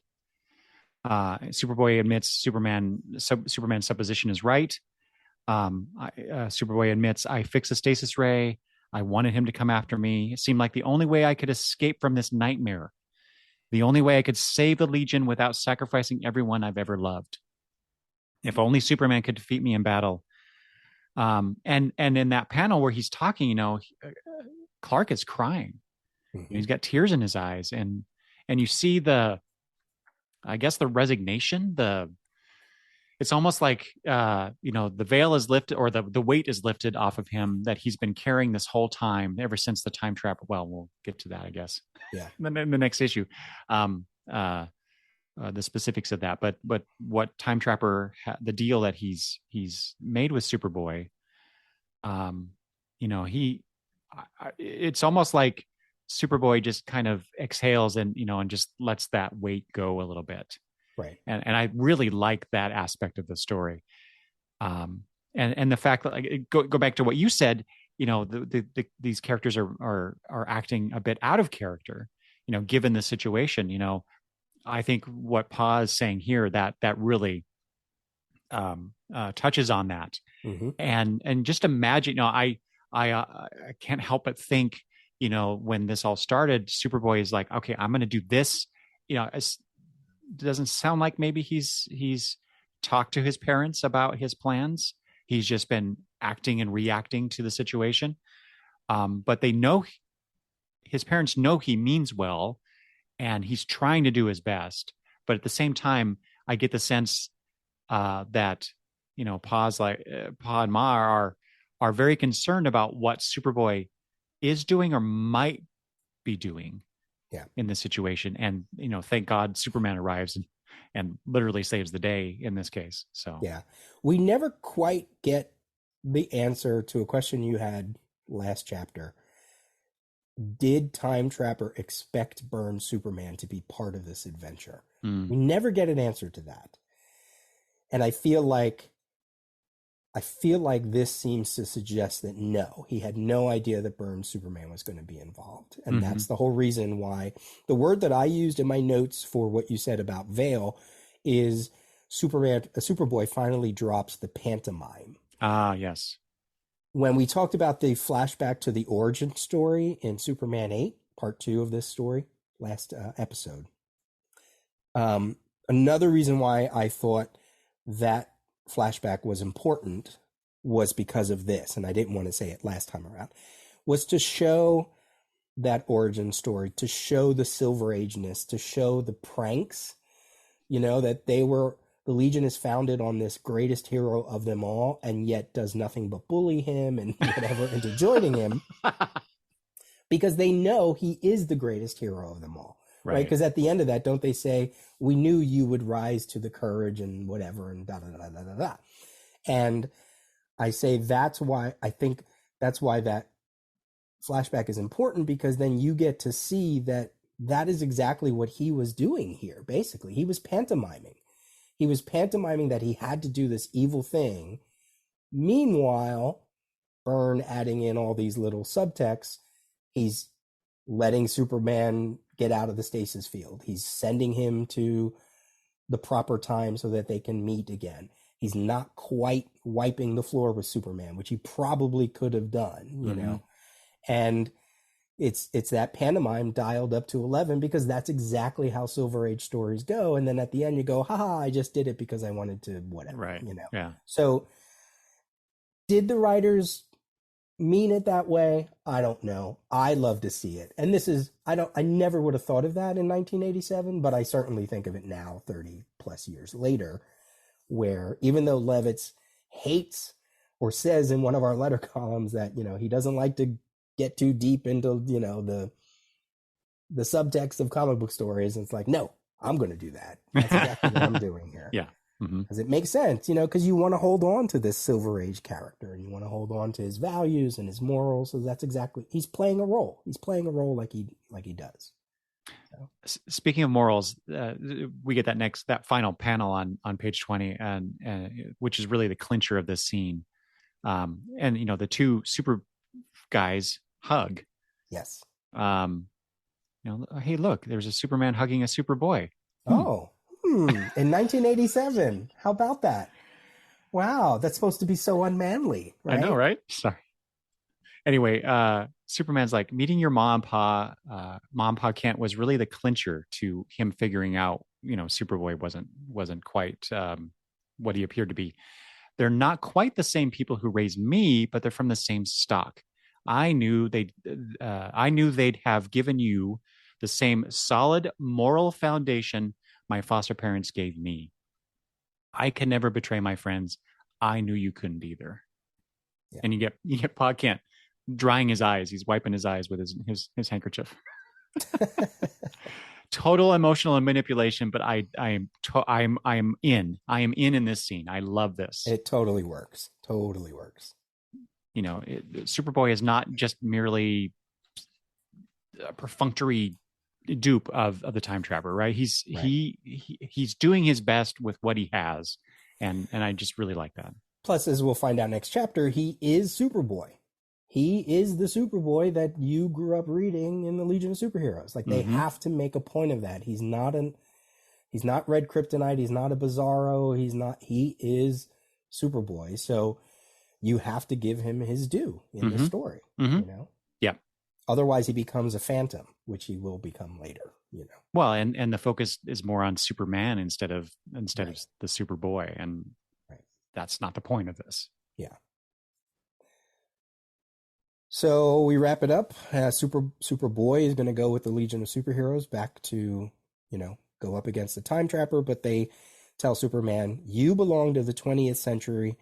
There is still much for you to do there to make our time possible. There it is. The inspiration for the Legion could be right there if they wanted it to be, but they didn't. I was like, that's it. Oh, great. Story over. You know, it's not grand. It's not, you know, but I feel like, you know, if they know that about this Superman, even though they technically have never met this Superman before, they only know the legends of Superboy, you know, which we'll talk about next chapter, about some other things about the Legion versus Superman. So I just saw that and I was like, oh, there it is. Okay, you can just make it about that. I think I would be happy. It doesn't have to be about Superboy. It could be about Superman. But whatever. And they whisk away back to the future. Or actually they're going back to the past. No, they send Superman back to his future, which ends the issue. But they're going, as we'll see next chapter, back to Superboy's past, back to Smallville. Okay, here's a... I'm thinking about this incorrectly. Go ahead. Here's a little plot issue I have, so they have, for 3 parts of this story now, we have been shown and have been told that Time Trapper allows them to travel back into the Pocket Universe from the future. Why is he allowing them to travel from the Pocket Universe Smallville to Superman's Metropolis? Because he doesn't Want know the 2 of them? that they're doing. I don't. It's a little confusing. We're going to find out next chapter that he's no longer in his domain. That is true. Okay. So are his senses a little more limited because he's not within? So, yeah. Yeah. Okay. Maybe we'll touch on it in that next chapter, but right, because that was just a little contention I had with this part of it. We also find out next chapter that even though Superboy is in the bubble, I mean, there is something about Superboy and time travel. That's true. Yeah. Yeah. My thing about this issue, or this section, at the bottom of page 21, it says 10 minutes and 10 years later. If they're dropping Superman off in 1987, that means it would be 1977. That's a mistake. That's a huge mistake. Yes. Yeah.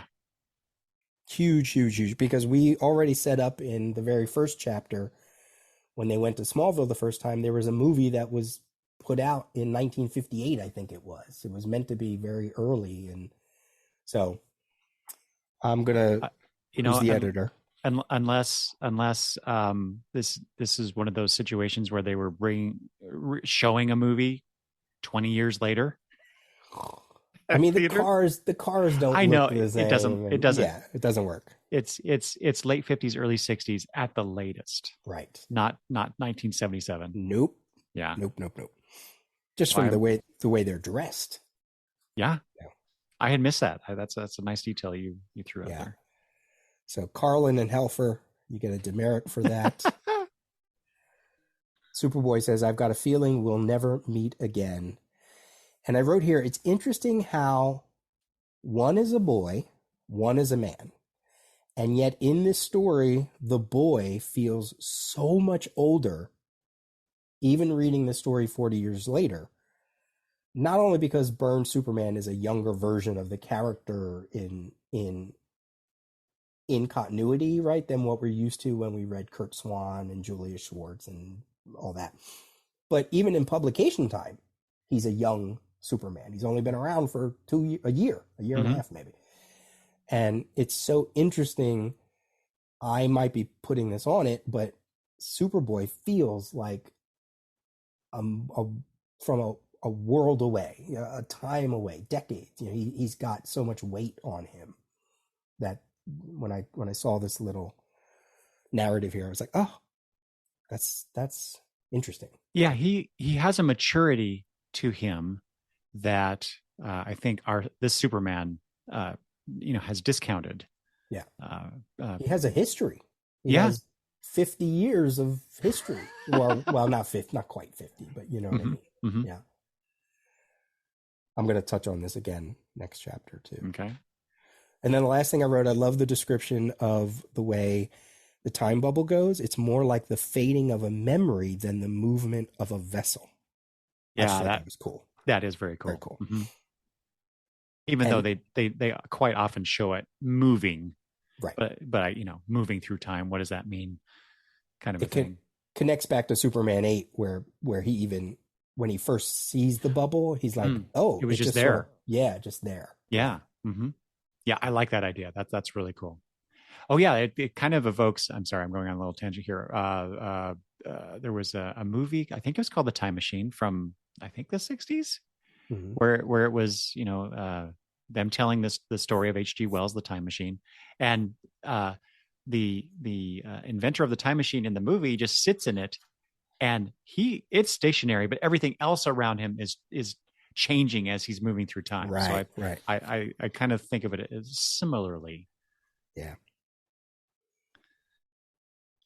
Somewhere, maybe in a future letter column, the editors say that the time trapper sidestepped the crisis, but that's not true because he was involved in the crisis. Maybe the post-crisis version of the crisis, he sidestepped it. Maybe he wasn't, the way the sequence of events are different, so maybe he wasn't involved like he was in the original crisis. So that's it's probably not the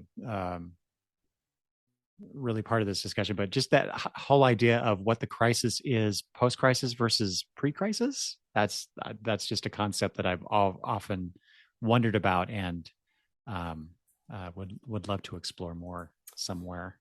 Did you ever read DC Universe Legacies? Yes. That did they address that? Mm-hmm. It's okay. Issues 5 and 6, I think. Your memory's better than mine, Peter. Yep. Issues 5 and 6, the covers were even drawn by Perez and some of the interiors, and it's a different recounting of the crisis from that far removed. And it's been touched on before in other places, but that's a good one to start with if you want. Mm-hmm. Yeah. Okay, are we done with this issue? Yes, let's be done, even if we're not. Okay, we told you this was going to be a lengthy episode, and we are making good on our promise. But we're going to take a little momentary pause, and take a look, as we do, throughout the DC universe, see where the Legion shows up at this time in June of 1987. And we have Who's Who, the update from 1987, which we talked about last episode. Issue number 2, the only character, if my, paging through it is correct. Yes, you're shaking your head. I agree. Yep. Is Flare, as drawn by Greg LaRocque, Mike DiCarlo, who seems to be drawing a lot of these Legion entries in this update so far. Mm-hmm. Flare, one of the members of the new Fatal Five that we saw during the Who is Censor Girl mystery. So What did you like about Flair? What did you learn about Flair? Uh, Much like the personal data on this entry, not yet revealed, unknown, none. Pretty much, there's a lot of words to describe not much to do with this character, which I think also explains why the art on this page it takes up so much space because there's not much for them to go on. Honestly, other than the fact that it's a newer character and they needed to include her for some reason. Mm-hmm. Why bother? But I remember us talking about this character and being intrigued by her. And while there's lots of speculation in the way that they're describing this character's history, what I found interesting, even though it's only just they're just talking about her in this way, as opposed to seeing it, in a story. The observation, I guess, from the science police about her escalating violence after joining the Fatal Five. Mm-hmm. That could be interesting, but only again if we see it happening. Right. In previous Who's Who entries, you've talked about the character's logo. Yes. Boy, much like her history, I guess this is so nondescript. Very much an afterthought. Yeah, right. It was like, oh, right, we got to put this character's name in here. Oh, here's a space. Yeah. I like the new information, of her backstory of when she's younger. She's more of like a petty thief. She mm-hmm. might be from a colony world that has other people who have these powers. That's all, interesting stuff, but it's for Who's Who. Again, I don't know if we see her again. I just don't remember. Yeah. I tend to think we probably won't. But in reading her power descriptions, that she can convert light energy into manipulable. Thank you. Manipulable forms, using it to fly, concentrate into beams of destructive power. She almost comes across as a Captain Marvel, Monica Rambeau kind of character. Oh, yeah. Who was created also in the early 80s, I believe. Part Firestar, part Captain Marvel, part Sunboy. I mean, it's... Mm-hmm. That was the thing about, again, as you mentioned, or as you alluded, and I said last time around, there just should have been a new Fatal Five entry, and that's it. And we didn't need these individual entries, Maybe they didn't do it because Emerald Empress and Persuader would have been, even though it's a group shot, they've already been in a group shot. I don't know. I just don't understand their thinking, because unless they just needed to pad out the issues. That's what I was going to say. Out of all the characters since the previous Who's Who volume, they decided on this one for some reason to fill 20 some pages. To be fair, I guess at that point they're like, who knows if they're going to use her again, right? She just showed up. That's true. Yeah. Mm-hmm. They could be like, oh yeah, we have plans, and they're like, oh, we're going to give them up. So, not much there, as you said, unfortunately. But that just means we get to speed on to the next chapter of this episode.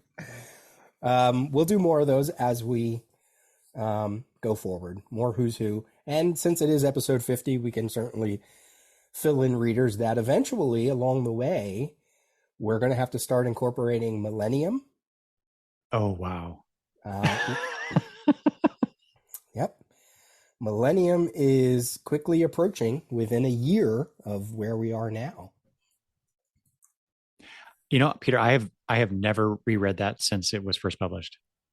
Did you see me on Twitter? Oh, I'm sorry. Not within the year. Millennium #1 is September of 1987, and we're reading June of 1987. Really close, yeah. Yeah. It will mean something to the Legion soon enough, You know how we went through Legends and I totally ripped it and thought it was, garbage in terms of the story? On Twitter, somebody was talking about it, and I just flat out said Millennium is better than Legends. I saw that, yeah. And they argued. And I was like, hey, Maybe the artwork's not better, but in terms of the story, because I Mm. have reread this in the past decade or so, it's interesting. It's bad execution, but it's far more interesting than Legends Mm. in Hmm. its reread. So we will pull that into our Legion talk. Surfacey, like we did with Legends, Yeah. super quick. And eventually, we also will be able to drop in some short stories from Secret Origins. They're going to start including some Legion stories Oh, right. soon, possibly again within another year or so. Hmm. So, just to use this anniversary episode as, what's coming down the road. All right. Chapter 4. This is why we're all here, folks. Legion of Superheroes, issue number 38. Let's wrap this up. Take it away. All right, issue 38, The Greatest Hero of Them All by Paul Levitz, writer, Greg LaRocque, and Mike DiCarlo. Artists, John Costanza, letterer, Carl Gafford, colorist, Arn Starr with an inking assist, and Karen Berger as editor, and a cover by Bill Sienkiewicz. We'll come back to that. All right, with this issue dedicated to the memory of ENB, E. Nelson Bridwell. Did I say that right? Mm-hmm. E. Nelson Bridwell, in the hope that he would have approved.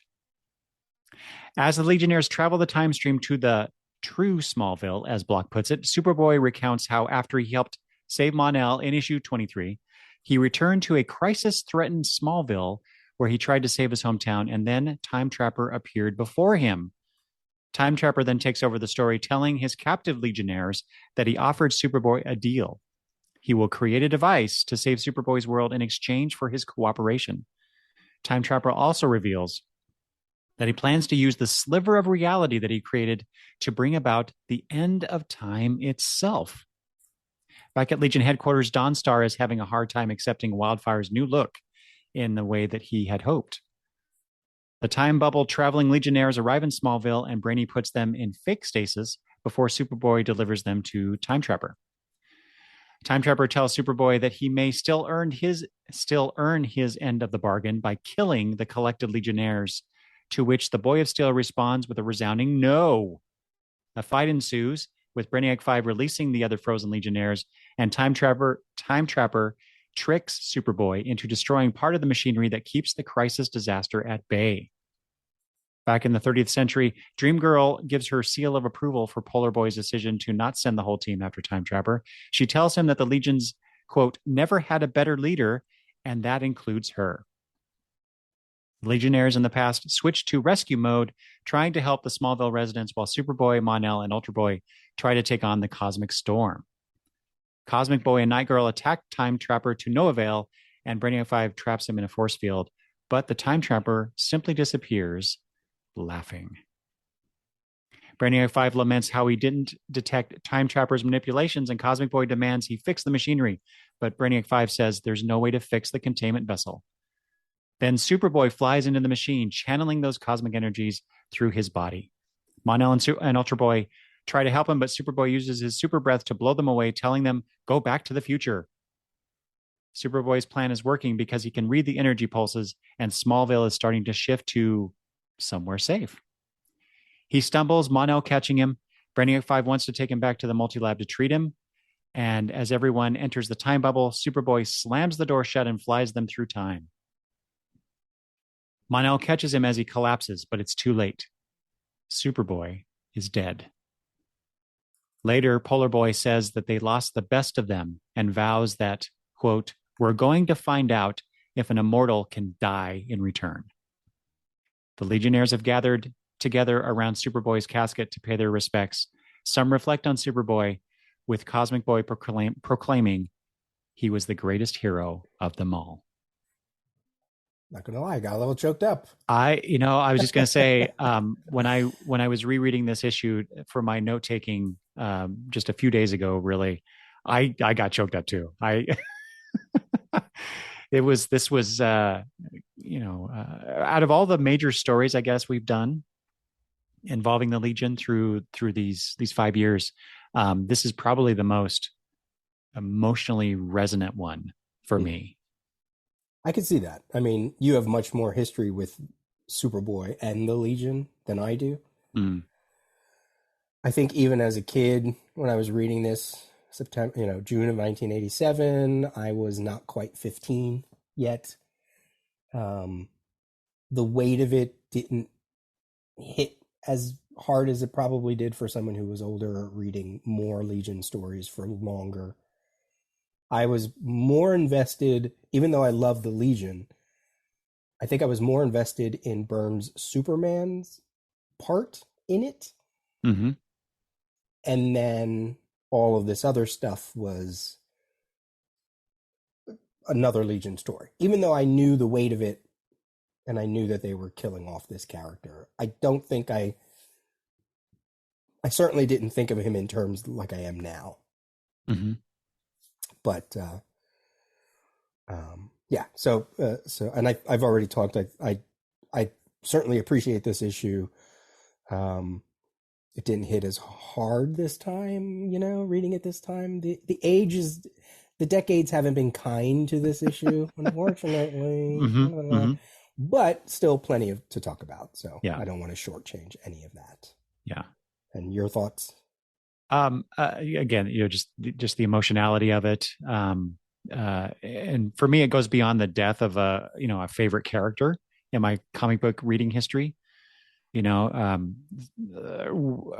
think a lot of what I was reacting to was, the death of Superboy here, um, represents kind of I said it before, I think a loss of innocence, in our previous issue discussion, but it represents an end of an era, in a lot of ways that, while Crisis did that too, and the relaunches of, Man of Steel and Batman and Wonder Woman, I think is to come still in the timeline, or maybe it's already out. I can't Yeah, she's remember. in it. She's in it by this point. Yeah. Um, uh, this because of Superboy and the history that all this represents, that it has a much greater pull on me than this other stuff.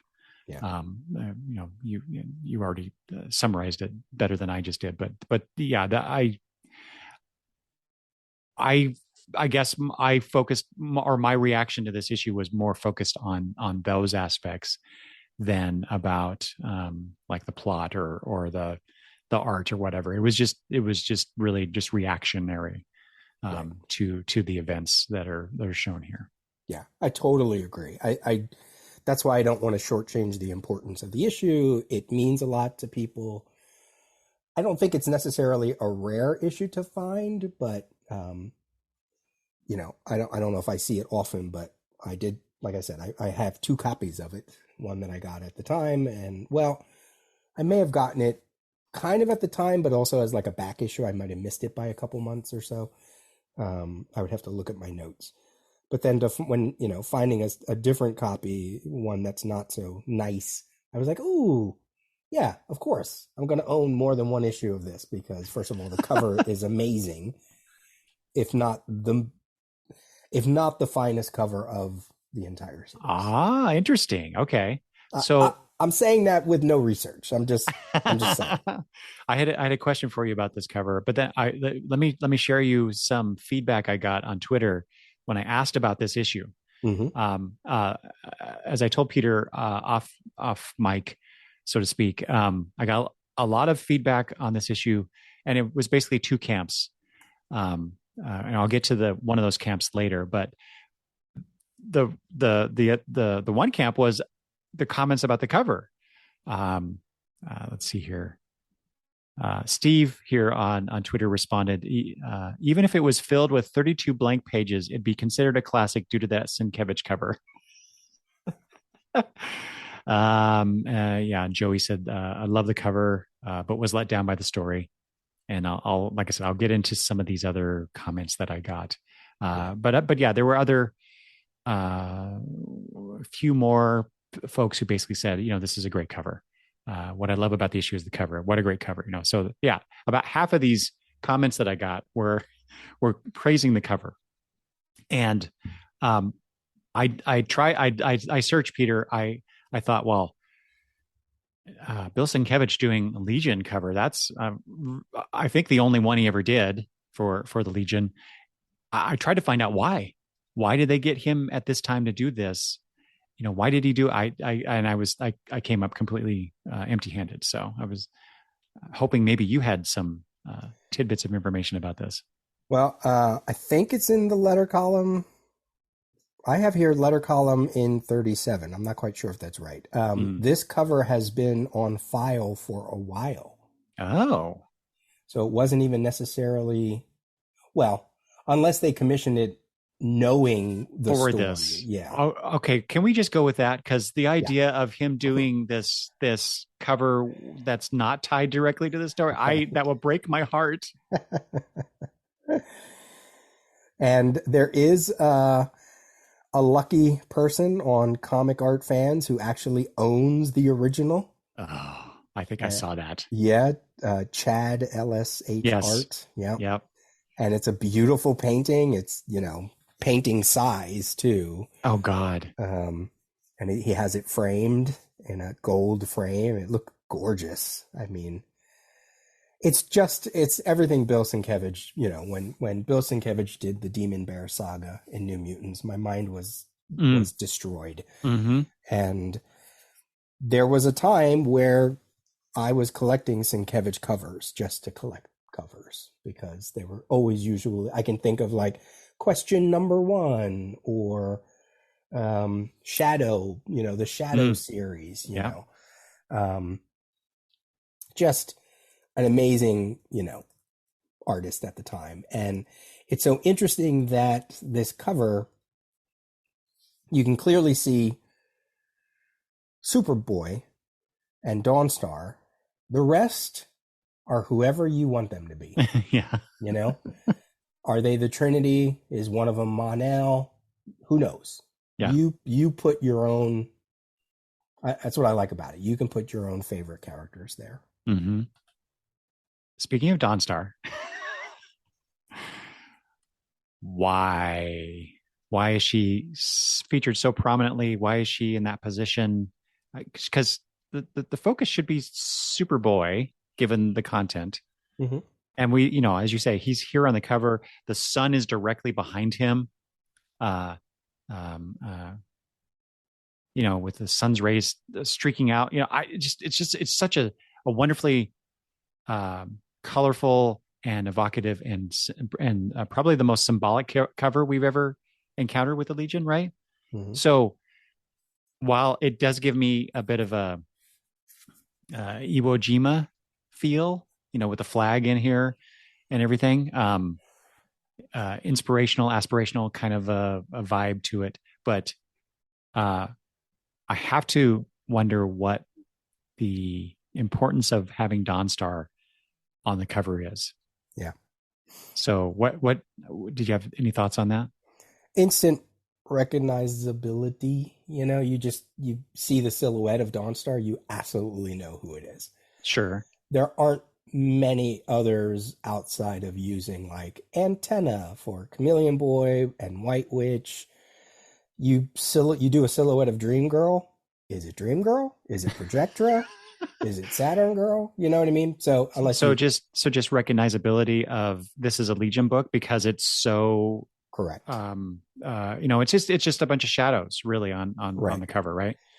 The thing I kind of like the placement with Superboy, and I'm just thinking about this right now. This isn't something I thought of earlier or anything like that. Is he's the greatest hero of them all, but he is not their leader. He is not their king. He is part of them. And this image is very much him being part of them, even though he's somewhat in a focus point. Mm-hmm. She's still around. They're all behind. He's there leading the way. I mean, you talk about the war aspect imagery of it, not to go quite that hard on it, but there's something, even the composition of it with the sun behind him, I would still think he's the focus point. Yeah. Even though he's not the highest point. Right. Because he wouldn't want to be the highest point. He would want his friends around him. So this is all just me spitballing here. I don't know any of this as fact. Yeah. Yeah. Well, if you don't mind, I would like to offer a supposition here. Sure. This is this is a symbol of the greatest hero of them all, as it says right on the cover, right? And as With they've been saying in a exactly number of chapters, yeah. right, and obviously we know he dies in this issue. Um, she represents the angel of death. Interesting. Scary. This is what I'm going with. Sure. I like that. Yeah. And just one last thing from my point of view for the cover, I for some reason I was looking at it, the digital version of it, and my God, the colors. I don't know if you did that too, Peter, but the color of the digital issue really are much deeper and brighter. Mm. If that makes any sense, than my 87, it's 2022. How many years is that? 30 something years. Yeah. Year old issue that I have in my collection. Yeah, when you look at the artwork, the original artwork, I mean, it seems to have a little bit more of a brightness to it than the printed one does. Mm-hmm. A little more contrast between the bright and the dark. Yeah. And that makes total sense that would be the case. Yeah, some of in the printing, it might have gotten a little fuzzied, but just a stellar. I mean, if they made a print of it, I would buy it. Oh yeah. I would love to know how much and when that guy purchased that. I mean, when did he post? I'm not sure. Added in 2006. Watercolor, not for sale or trade. So yeah, because he's not stupid. Yeah. So who knows? Just there was also at this time Bill Sienkiewicz did, or maybe before it, the History of the DC Universe cover, the hardcover cover to that. Yeah, if you look up, it has Superman very prominently on one side, and then I've seen that. All right, yeah. I guess we do what we did with the other one. Let's just take a look at some of the. Did you give your general thoughts? Did we give general? Yeah, I guess we sort of did. Yeah. Yeah, I think so. Yeah. The Legion of Superheroes and Superboy are returning to Smallville in hopes to counter the Time Trapper and hopes to rescue the other frozen members that we've long forgotten about. And this is where Superboy finally decides to reveal why he's doing what he's doing. And it's a narrative that is interrupted and also being told by Time Trapper's point of view to the frozen Legion members who are captured, and they are at the Smallville gymnasium because apparently that's where this device that we'll talk about, that's where it's being housed. So not in the midst of Smallville. Right. Not very can't say much about the settings in this issue where things taking place, but I guess they have a point. So the whole notion is that the Crisis eventually made its way to this pocket universe, and amidst the destruction, as Time Trapper mentioned last chapter, all of these things coming together, he decides to make himself known and say, I can save your world, but you have to do something for me. And the deal with the devil. Yes.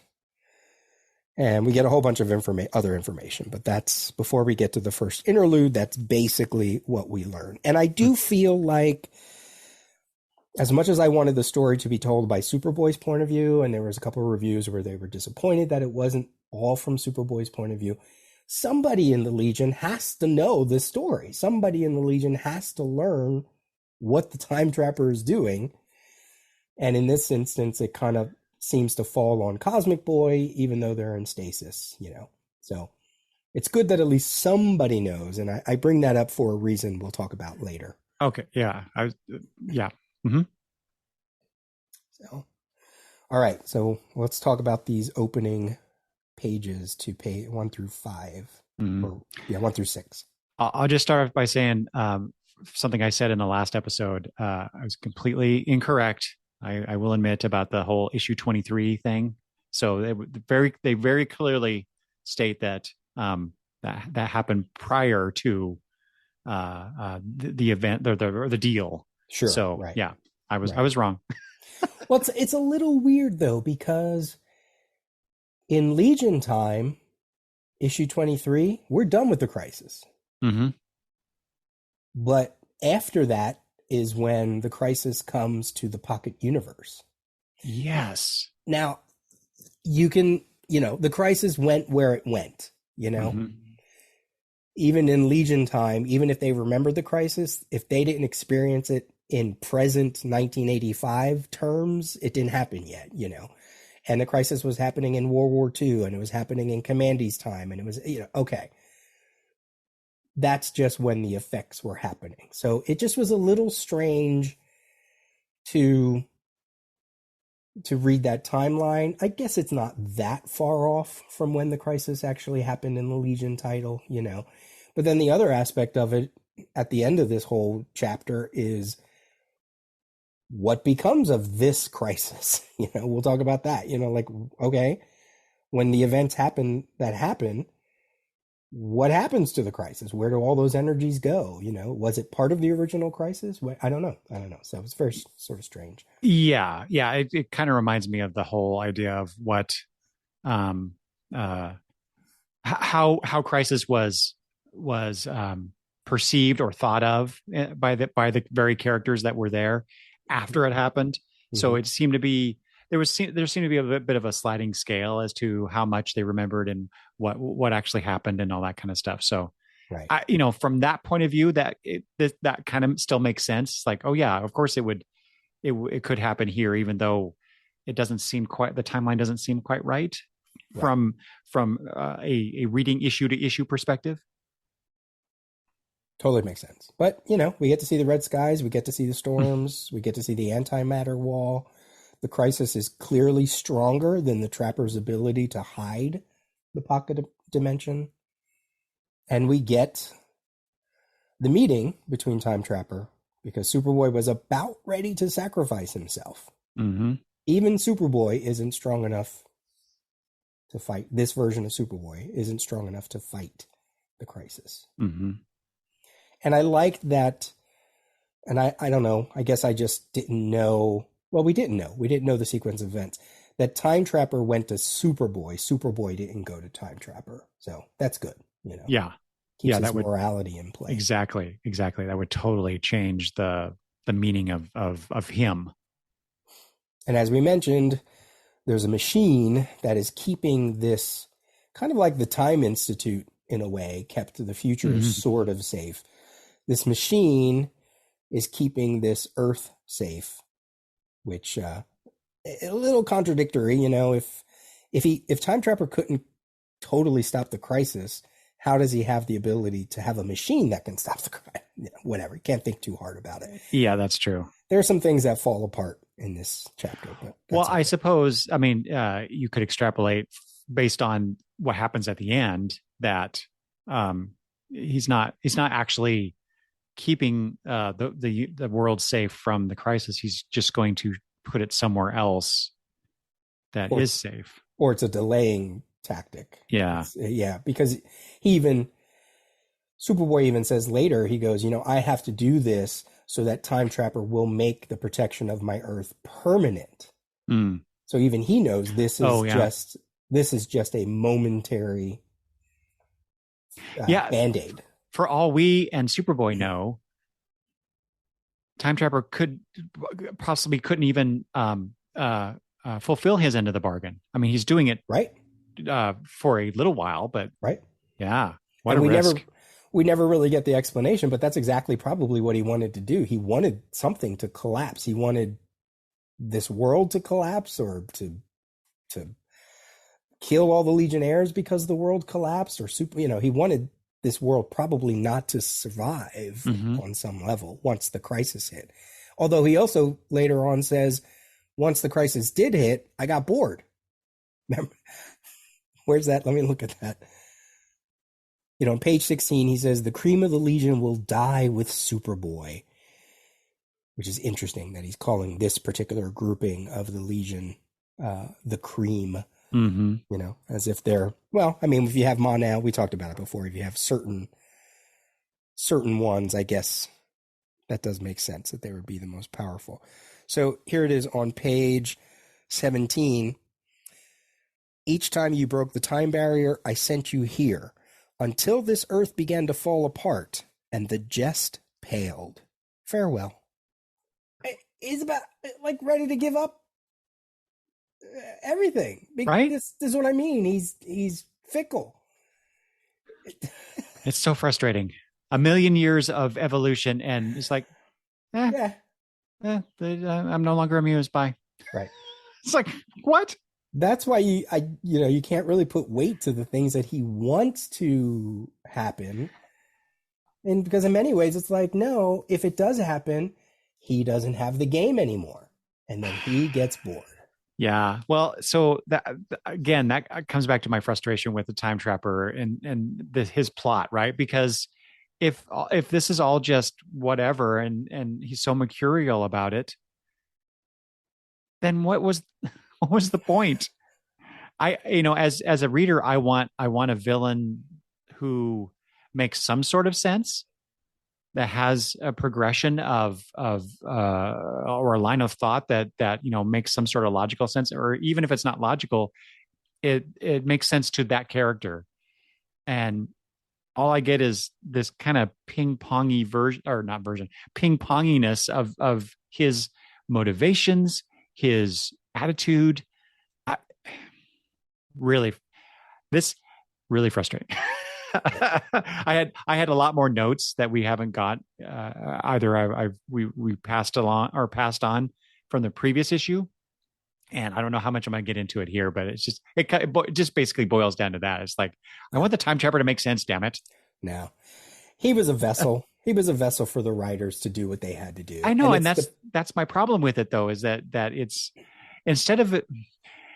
So while I had a wonderful emotional reaction to the death of Superboy in this issue, it was tempered by this plot device by the writers, by the storytellers, and really kind of downplays my overall satisfaction of this issue, of this story.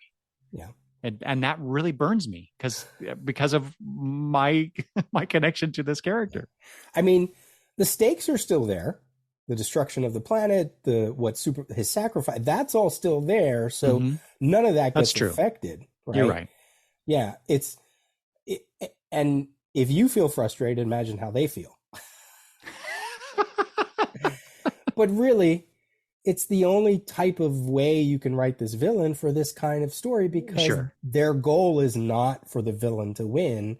Their goal is we have to find some way to make our origin, 30 some years of history make sense. Yeah. So you have to have a character that is going to just walk off the playing field because now he's bored, because now they have all this other stuff to do. Yeah. It reeks too much of form over function. Sure. This whole storyline. Yeah, it's all form. Yeah, you're right. Yeah. Yeah, sure. but this, or at least this part of the issue in particular. Yeah. Invisible Kid, who hasn't had much to do on the first page. Sometimes I believe or at all in this story. Yeah. Overall story. Where he quotes a line similar to Alice in Wonderland. I feel like the man who has done 10 impossible things before breakfast. And that's something that the Queen, is that from? Yeah. Oh. Sometimes I believe in as many as 6 impossible things before breakfast. The Queen says that at some point. I thought it was evoking something. I could not recall what it was. Okay, good. Yeah. And this is where Brainiac 5, page 1, he let us discover that you truly are our old friend and fellow Legionnaire, saying to the readers, this is him. This is really him. Yeah, but don't you think by constantly repeating that idea that still calls it into question? It's the danger of the storyline. It's the danger of the post-crisis DC universe. The Yeah. more you explain, the less valid it feels. Yes, exactly. Exactly. I mean, All right. So really what we should be doing is just taking that at face value. I just wish they wouldn't repeat it, I guess. I mean, they only did it a few times, but it was yeah, enough. It was enough for me to go, what is this some sort of backhanded um uh approach to the pre-crisis stuff? I don't know. yeah. We get some Brainiac 5 explanations, page 2. Somehow Time Trapper has crossed two totally contradictory time possibilities, which is theoretically impossible in the post-crisis universe. Yes. Um, I wrote here, this is total post-crisis Brainiac 5 speaking. But it is interesting that they keep focusing on time rather than place, to what you said before about alternate realities. Mm-hmm. They're not talking about alternate realities. They're talking about alternate times. Mm-hmm. Because in their minds, I guess post-crisis, there is no such thing as alternate Earths. It's an Right. alternate time. But isn't that the same thing as an alternate Earth? I don't know. What is that? What's that saying? A distinction without a difference? Great. I'll totally take that. I'm just reading through a couple notes and we can go back if you want. Page 5, the Time Trapper says, I offered your poor friend Superboy a deal too tempting to refuse. I would create a device to save his Earth. And then he says, in exchange for his cooperation, I allowed your team of Legionnaires through the time stream back to Smallville where you wished to go, and then commanded Superboy to capture you. So I sort of connected that bit of dialogue, wish to go, to a question you had last episode about gifts, right? Did that speak to you at all? Like when he says, I allowed the Legionnaires to have their gift, and you question, what is the gift? I thought that could be their, it's sloppy wording, but Yeah, I connected the things as well, but it was just uh, there's not enough there. sure. I still don't understand the nature of the gift if he was always allowing them to go there in the first place. Maybe the gift is it's them wanting to meet their hero who didn't exist. Mm, So he had to but give so them their wish, give them their gift okay, okay, because I didn't exist. yeah that's a great idea. Yeah, because Okay. yeah, I guess I was just I'm tying it up to the present events. And like I said, he's I guess he's been giving them that gift every time they've gone back, Sure. right? Right. Okay, but going off of that, it's a much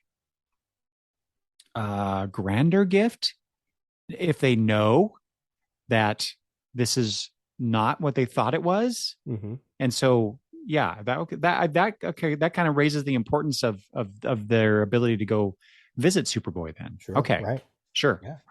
And Thank you. in his mind, as he mentioned in chapter 3, remember he said, I just woke up yesterday to this idea, right? Like he lives in a sequence of time that we can't even imagine. So he might have done this all yesterday. It's just, he lives in the seconds and we live in All the right. millennia. So that could also help explain and mitigate my frustration with the character because he's in a sense he's kind of making it up as he goes along. Oh, absolutely. Yeah. Yeah. Yeah. Okay. Sure. There's that great Alan Moore backup story in one of the Green Lantern issues in the 80s, maybe in an annual. I think Kevin O'Neill draws it, where these two giant statues, kind of in the thinking man pose, whatever that sculpture is, right? And they're just sitting there.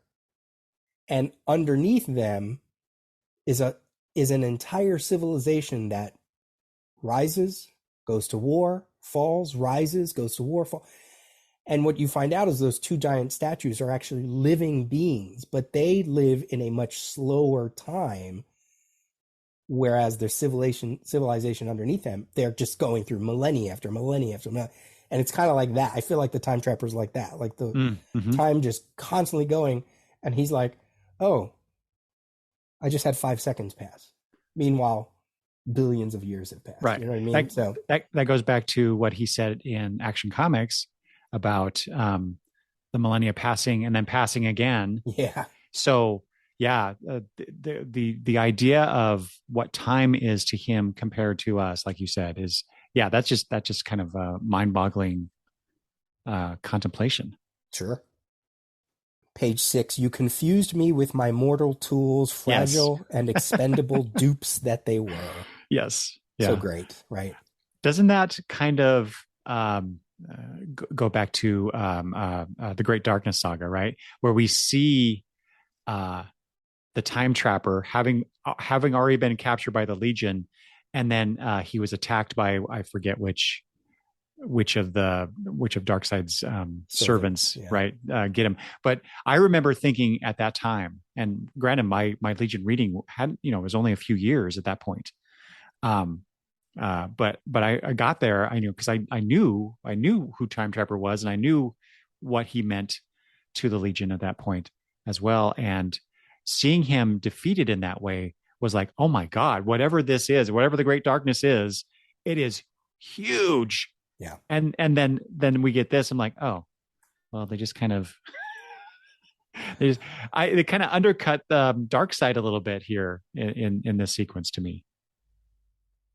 Interesting. Yeah. Well, as you mentioned, he's a cosmic being now. He has to. Yeah. Totally has to. He says things like, your tiny little world of a single nature, never realizing that there you were safe from me, and there alone, the time stream is my domain. Why are they safe there in their era? If all of time is his domain, the time stream. His domain is the time stream. Yeah. Yes. Yeah. He says that. Okay, but again, why were they safe from him there alone? I think that's just because he wills it. He allows it. Maybe he believes it. Again, he believes that the Legion are a vast. Is it the time beacon? Possibly. That's why he destroyed it in the issue before this whole storyline began. They're at full force there. He's more powerful in his domain rather than actually on maybe like a planet. That's just, you sort of just have to let go. That's, you're right. It's like that. It's like what mythological creature is. As long as he's standing on the earth, he's all powerful. But when you lift him off the earth, he suddenly loses his power. It's kind of like that. I suppose. I want these things to make sense. No, because even here he says, I will use it to bring about the end of time itself. Okay, but why? How? Like, we don't know. We never find out exactly how. If the time stream is his domain, why does he want to bring about the end of time? He wants to wipe everybody out. He's a man bored, and yet he wants to eliminate everybody. Exactly. It makes no sense. It makes no sense. Yeah. And as I mentioned, he is, if you take that he's also talking about, he's picking up Superboy's story, then at least Cosmic Boy, Mon-El, Night Girl, and Ultra Boy, they now know that there's a pocket universe. They now know. I have guided you, steering you through the possibilities to a little corner of reality. I kept waiting. So, they now know. And I really like that, how the storytellers here transition from Superboy to Time Trapper, but telling the same story. We're getting the whole thing, but from two different perspectives. I really like the way that they did that. I liked it too. I think you have to do it. So, all right, we get to an interlude. Dawnstar, Wildfire, once again. Is you ate my baby. Just so. Why did we need this? I was going to say, did you feel the same way about the interludes in this issue as we did yeah, it's they're Absolutely. not. We're not getting anything new, No. and it's basically. Well, no, I don't remember the details now from the last issue, but it seemed like it was the exact same scene, just told differently. I mean, we get the notion that she understands that what he's doing is on a surface level and she's trying to find something much deeper. She's been trying to find that ever since she went on that journey. I still do not feel as though I can ever touch the true man inside you because to him, he only fixed his outer appearance. What is his inner being, right? Especially with a character like Dawnstar that's all about soul searching and yada yada yada. Okay, that actually for me that changes my perspective on this a little bit. I thought she was being a little too surface level, and she needs a physical form, even though we have a sort of one here. I was kind of taking her to be a little discriminatory Oh no, I against it, but no, I know what you said is that makes a lot more sense given yeah, her. Yeah, I'd forgotten about her soul search journey and in what was it, the Tales issue, series of issues, and yeah. not to mention her tracking ability. Her ability is literally to find someone, and she's still searching for him because he's not there.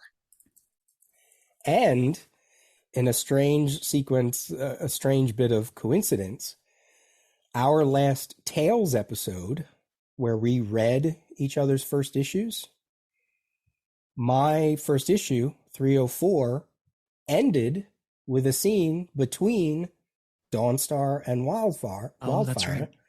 where she says, I wish there was a you inside that fabric and circuitry to kiss, but we both know there is not.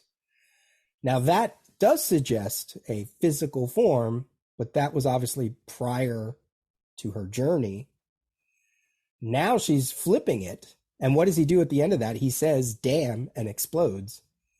And in this issue, she's almost flipping it. He now has a physical form, Mm, but maybe it never, now she realizes it's not about that. And right. again, damn, yet he can explode. He can only explode with power Yeah. as opposed to form. Hmm. So a possible intentional bookend to 304, which is so weird because we just covered that issue. Right. If it's unintentional and Levitz is just hitting the same beat, that's an uncanny ability to have something that is so connected to an issue that happened 3 years earlier, Yeah. you know. Yeah. So, but still unnecessary. We put this in the next issue. What the heck? Given the weight of this story, I don't think we need either of those interludes. No, God, no, They should not have been in this story. no. Let's even go to the second one Okay. on page 14. Might as well get them out of the way. Another Polar Boy pep talk. We just had one. Although to be fair, this one is from Dream Girl, who was a member of the Subs. Yeah, that was the only nice thing about it was, and I think I made that point previously about his leadership, him having led the Subs for so many years, and he shouldn't be treated as this newbie. Right. But so she's reiterating that. I really appreciated that connection to the history, and not to mention, you know, uh, she includes her in that herself in that assessment of leaders. In that But awfully bold assessment. He's never, yeah, the Legion never had a better leader? He's yeah, I been don't know about around that. for 2 minutes. We don't know that yet. Maybe if she said the Legion's never had a potential better leader or something like that. But yeah, it just was weird. I was like, why are we doing this again? Hmm. And I even like Dream Girl's interjections into a lot of these scenes, and I can certainly see why again she's wanting to suck up to the leader. I can totally get that. But I was like, nah, we don't need it. Yeah. Push this story. Give me 2 more pages. Give me some cool pinups or something. So anyway, all right, let's get off of those. So if we go to the next sequence, Superboy, they're back in Smallville. They're going to the gym. He's saying, "Look, I got these Legionnaires for you. I believe that finishes my end of the deal." Oh, Time Trapper once again. Why don't you kill him? And then that's when Superboy finally decides to drop the masquerade, and we get a battle between these members of the Legion and Time Trapper, a battle that probably shouldn't even last as long as it does, Mm-hmm. and the machine that is keeping the world safe gets destroyed. So, and we get a very distraught Superboy because of Well, it. and ironically, by him, Yeah, obviously not intentionally, because Time Trapper, uh, fades away. yeah, tricks him is what I was trying to say. But yeah, so yeah, all this effort, all this the masquerade, like you said, and Superboy himself ends up being the reason that escalates or exacerbates the problem, I guess. So yeah, which is actually kind of neat now that I think about it. That he is the reason why. Well, he is the reason why he ends up in the state that he does in the end. Sure, So sure. I mean, he's completely manipulated. I mean, he's a fabricated being by the Time Trapper. He's been manipulated since birth, yeah, pre-birth. yeah. Mm-hmm. What did you pull out of these pages here? We get on page 8. We get as after the bubble legionnaires go into sort of stasis. Superboy is taken basically a last look around. It's his last, the equivalent of a forgive this analogy, but a last meal, so to speak, of Smallville. I have to do it for Mom, Pa Kent, for everybody. Of all the worlds that I could have landed on after Krypton's destruction, I don't think there's another as beautiful as Earth. I'm not going to let it perish too. And there's a bit of dialogue at the end that I think connects to this particular uh, thought that Superboy has. Cool.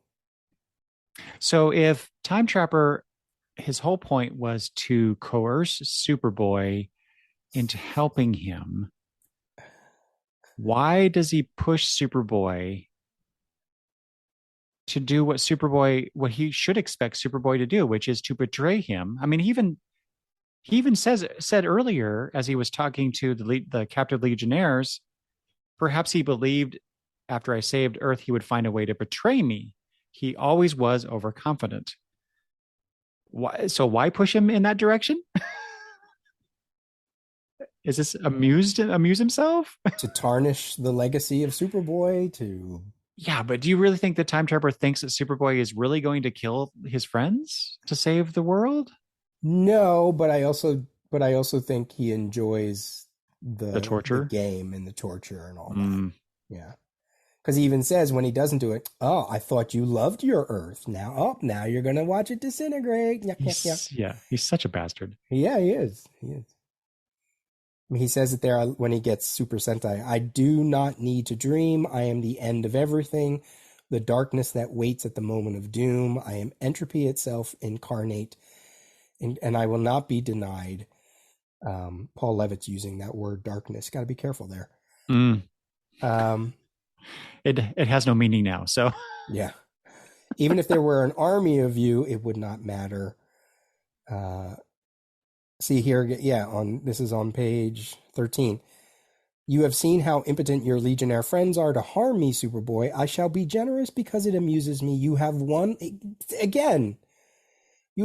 last chance to join me in destroying them." Well, there's at least some kind of, demand or directive. "I will deactivate the device that postpones your world's doom. Choose." Choose. So he chooses no, neither. And then, oh, haha, look what you've done. You've seen for yourself how little harm you can do to me, even smash the very device. Like, it's all games. It's all games. And it's just to get these people to do things possibly that they may not do normally. But even that doesn't matter. He's a pontificator. He's a pompous showman. If you want him to be a cosmic being, you can't put human emotionality to his doings, unfortunately. Yes, but we are humans reading the story, so we have to have a touch point of some sort. No, no, you're not allowed. Since we're at that point, what do you think of the Superboy, that panel at the end of page 13, Superboy realizing what he's done? Well, let's go back to that LaRoque artwork. I Uh, mean, there's that panel with his one eye really big. I mean, he's desperate, he's manic. I do like the yes. shading on that last panel, the Hmm. darkness of it. Hmm. It works. It works, yes. It does what it needs to do. I do point it out because I wanted to pick on it a little bit because Yeah. given the weight of that moment, I guess I wish there was something a little bit more emotional being shown on his face other than worry. Yeah. So yeah. Like you understand that the stakes are high. The execution of the artwork makes it just a regular adventure as opposed to being, Mm, those great sequences in the Crisis where everybody is frightened and the wind is blowing and you're like, oh, what's going to happen? Nah, you know, I think I'm reading the words and getting the intention, and the artwork is kind of an afterthought, yeah. unfortunately. Yeah. Unfortunately. Well, and I'll have some notes about that towards the end of this after we get done talking about the issue from Mr. LaRoque himself.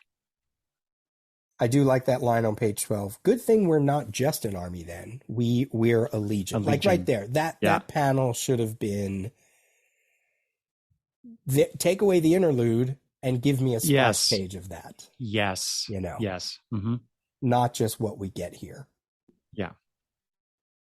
Although I do like that Night Girl and Block are basically tearing his cloak and his tunic. I do love that. Mm-hmm.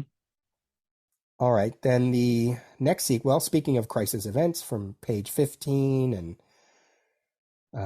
onward, the crisis has hit Smallville. Pretty sure that's Lana that Block is rescuing, maybe? Do we think? Yeah. It's got to be since it's a red-haired girl. So. Yeah. We get some more explanations, here and there. But then he disappears. Time Trapper disappears, and that's when they realize the device that has held the crisis back is no longer holding the device back. Something has to be done, and there's only one response. Mm-hmm. Superboy needs to step in, possibly even at the cost of his own life. So let's go back to page 16. Mm-hmm. I'm just beating a dead horse at this point, but so Time Trapper is floating above a building here. Oh no, he says not precisely as I had planned it, but close enough. Superboy and his world will disappear in the cosmic upheaval, and the cream. You said that before. The cream of the Legion will die with him. It could have been simpler if this could have precipitated the end of all time, as the alternate realities collapse upon each other. But events elsewhere in the time stream seem to have conspired to make that impossible. What? No idea. I wrote, this feels like a cop-out. I don't understand what Levitz is doing. What is he referring to? Is it a future story? Yeah. It feels like there's more to this behind the scenes that's motivating the Time Trapper, and but then we don't get it. Right. Yeah. I mean, it's almost suggesting he's a being that lives in all of his time. He can live at any moment in his time. Does it have any connection to issue 50 that we're going to get later? Like, there's nothing that has changed. If he knew that the machine wasn't permanent, and that was his ace in the hole in controlling Superboy, then when it gets demolished and this world, isn't that what you wanted? And why are you using alternate realities now when it was about time before? Alternate times, Yeah. Bad. This was a big strike against this story. Yeah. Was this panel? Yeah. Agreed. Yeah. Mm-hmm. Yep. I do like that scene between Time Trapper and Brainiac 5. I mean, if Time Trapper really has a nemesis, it's Brainiac 5 in the Legion. I mean, the Legion as a whole, sure, but Mhm. I thought Time Trapper says, I thought a mortal wise enough to uncover some of Time's secrets might have been wise enough to admit defeat, right? So he kind of sees Brainiac 5 on maybe not the same level, but definitely slightly above the insects that are the rest of humanity. So, and then that scene between them, yeah, that just accentuates the whole thing that you've been pointing out about how the jest is paled, you are amusing. He uses that language that I'm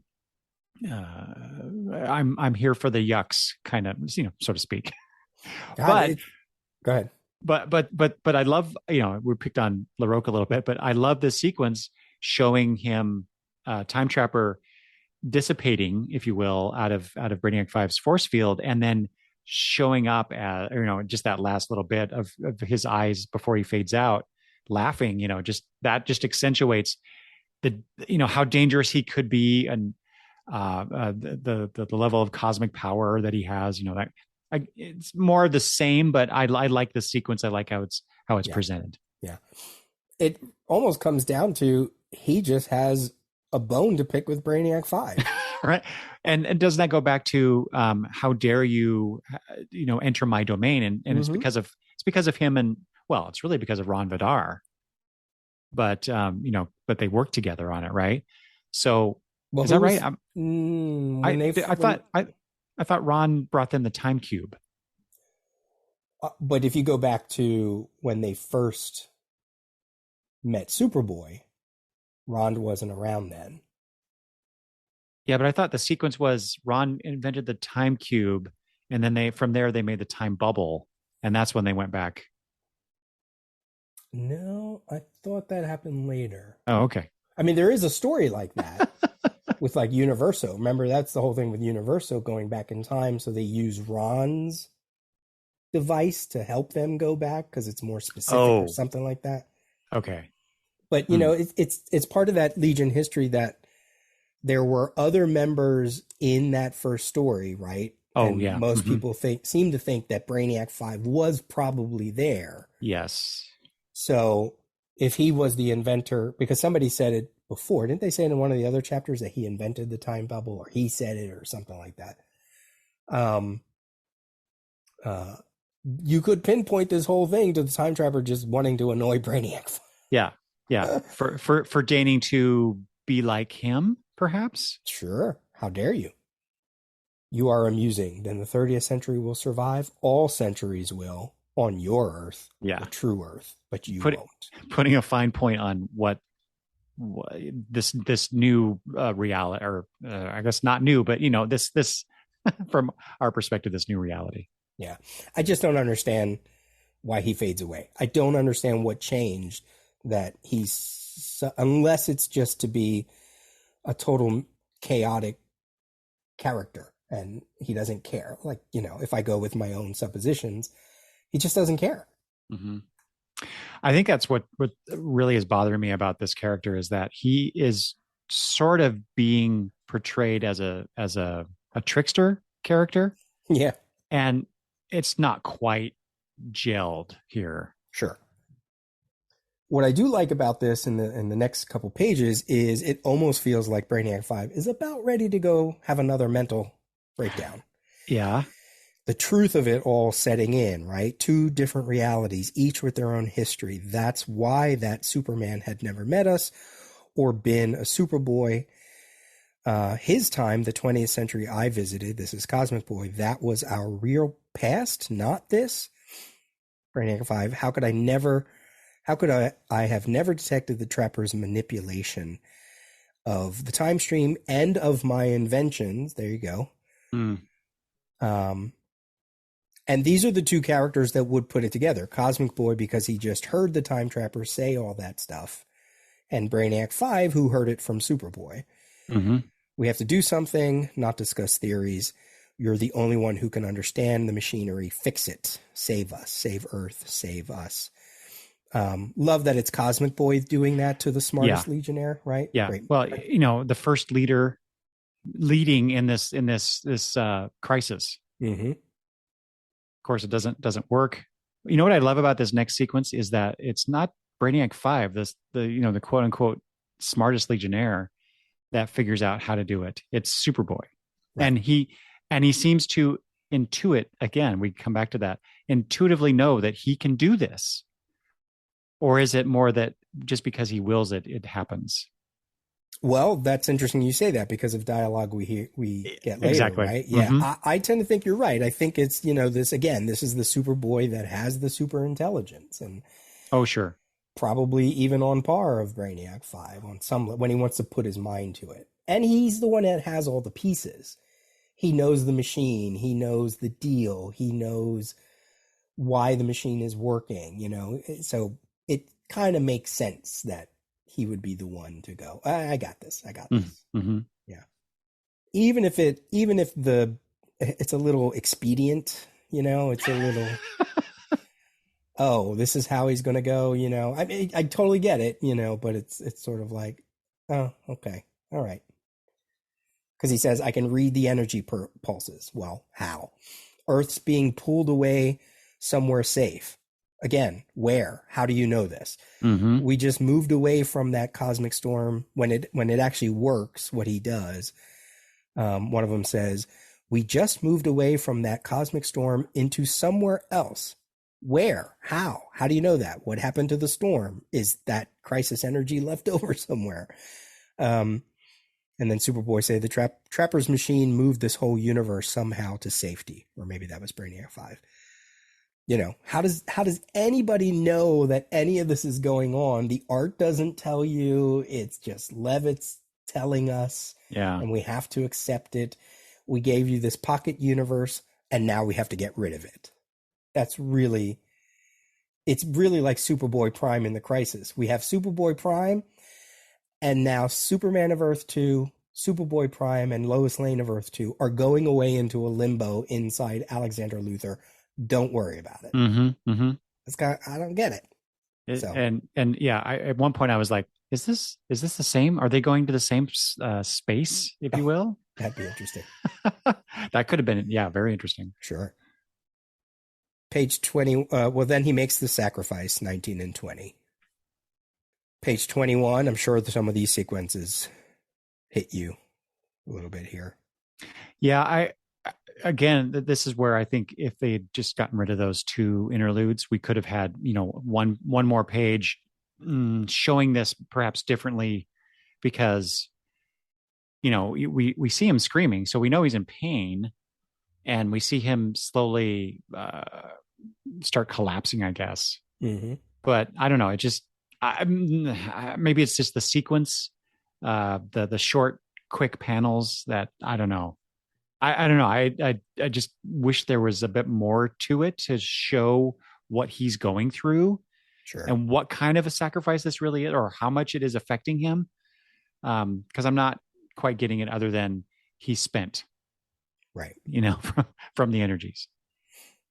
When I look at page 15 and I look at page 21, Greg LaRocque did his George Perez homework, because the panels designs, is this Crisis? Feels very Crisis-like. Yeah, that's true. You're right. Mm-hmm. The little panel insets. Mm-hmm. On page 15, the particular scenes that you're seeing, like Invisible Kid rescuing the kids with action happening in the background, it feels like he was looking at some Perez art. Oh, sure. Yeah. I mean, I'm not trying to say that this sequence on page 21 is bad or anything. It's just, we get the reactions from everybody involved in Superboy's life, right. The Legionnaires. Last time we see Lana and Pete, I think, ever. Well, maybe no, not. But it is that panel on the right, in the middle there, that really got me. Yeah. With Pa Kent saying, "Don't cry, Ma. He might hear us," and then we see him collapse. Superboy collapse. That one got to me. Yeah, I only wrote "damn." Because it's sad. He would hear, and then he would, yeah. And then when he does sort of fade at the bottom, I'm done. I mean, it is finished, right? Like, look at how he's posed. It's the Jesus line practically, Mm-hmm. like it very much is the sacrifice. And, people don't like when you make too many allusions to the Bible, but I mean, I can't think of anything else, but, the greatest hero of them all, I'm done. Yeah. Levitz is probably hitting a lot of this imagery for a very particular reason. So, if they had just been able to pan down a little bit more to evoke that, right? Totally works in that way. Yeah. Yeah, reading this 35 years later, I go in and out. Some of it's really emotional, some of it works. Then you try to get into like the points of the story and it doesn't work. Like him leaving Smallville behind and if you go on to the next page, like you said, no time to say goodbye, no last look back. They just go. Yeah. That I thought that too was a disservice to the character and his relationships and the history. But we only have so many pages, and they really wanted him to I guess die in the 30th century. Or they wanted him to exist in the 30th century. Because if this universe has gone bye-bye and you take Superboy with you, that could invalidate the whole point of the story, because then they could go, there's no proof. That's true. But you keep his body in the 30th century, there is proof. Yeah. So he manages to push them back into the time bubble. He's going to use his power because here he can do the, okay, and here's this dialogue. Yeah. Go ahead, run with it. So he starts taking them through time, and he says, I always could travel through time, get to your metropolis on my own. Maybe because of something the Trapper did to me, or maybe it was the time beacon. And this is more importantly, or maybe just because I always could do anything I really, truly had to do. How Silver Age Superman is that? Yeah. He could do anything, everything that the story required of him, right? But this, I just really love that notion that he is the greatest hero of all time because he wills himself to do the impossible. Right. And he does it because he wills himself to do these things because he's helping others. Yeah. Right. He sacrifices himself to save his world. He manipulates the people into the bubble, takes them through time to save them. He's doing all this because that's what Superboy is. He helps others. He saves others. I wrote, it's so much better to think of it in that term instead of just that he's so like not just that he's just powerful. Yeah, it's not his Kryptonian heritage under your Earth's gravity and yellow sun. It's because there's something special about him. Yeah. I wrote, it's a mindset, it's a value. Yes. It's an idea and an ideal. Yes. Because that's what writers put into this version of the pre-crisis Superboy. Mm-hmm. A boy so powerful that he has become his own being, his own character. Think of how the lawsuit for Superman also meant a lawsuit for Superboy. Yeah. Because they almost tried to argue that they were the same character. DC did, but they're not. Mm-hmm. It's a whole other being. It's a whole other concept. He is a concept unto himself. Yeah. Well, and certainly to that point, certainly with the post-crisis version, Superboy didn't become the Superman that we all knew. Right. So he is a distinct being that never went beyond that. Right. Yeah. You mentioned the Daring New Adventures of Superboy title in the 80s. I was reading that. That was going right up until the 80s. Mm-hmm. While you were reading all the titles with Superman. And that's why they that's why you got a DC Comics Presents story with Superman and Superboy, because they knew. So funny that DC tried to argue that they were the same character, yet how many stories do we have of Superman meeting Superboy? You know? Yeah. So I love that. I did like that little sequence for that notion.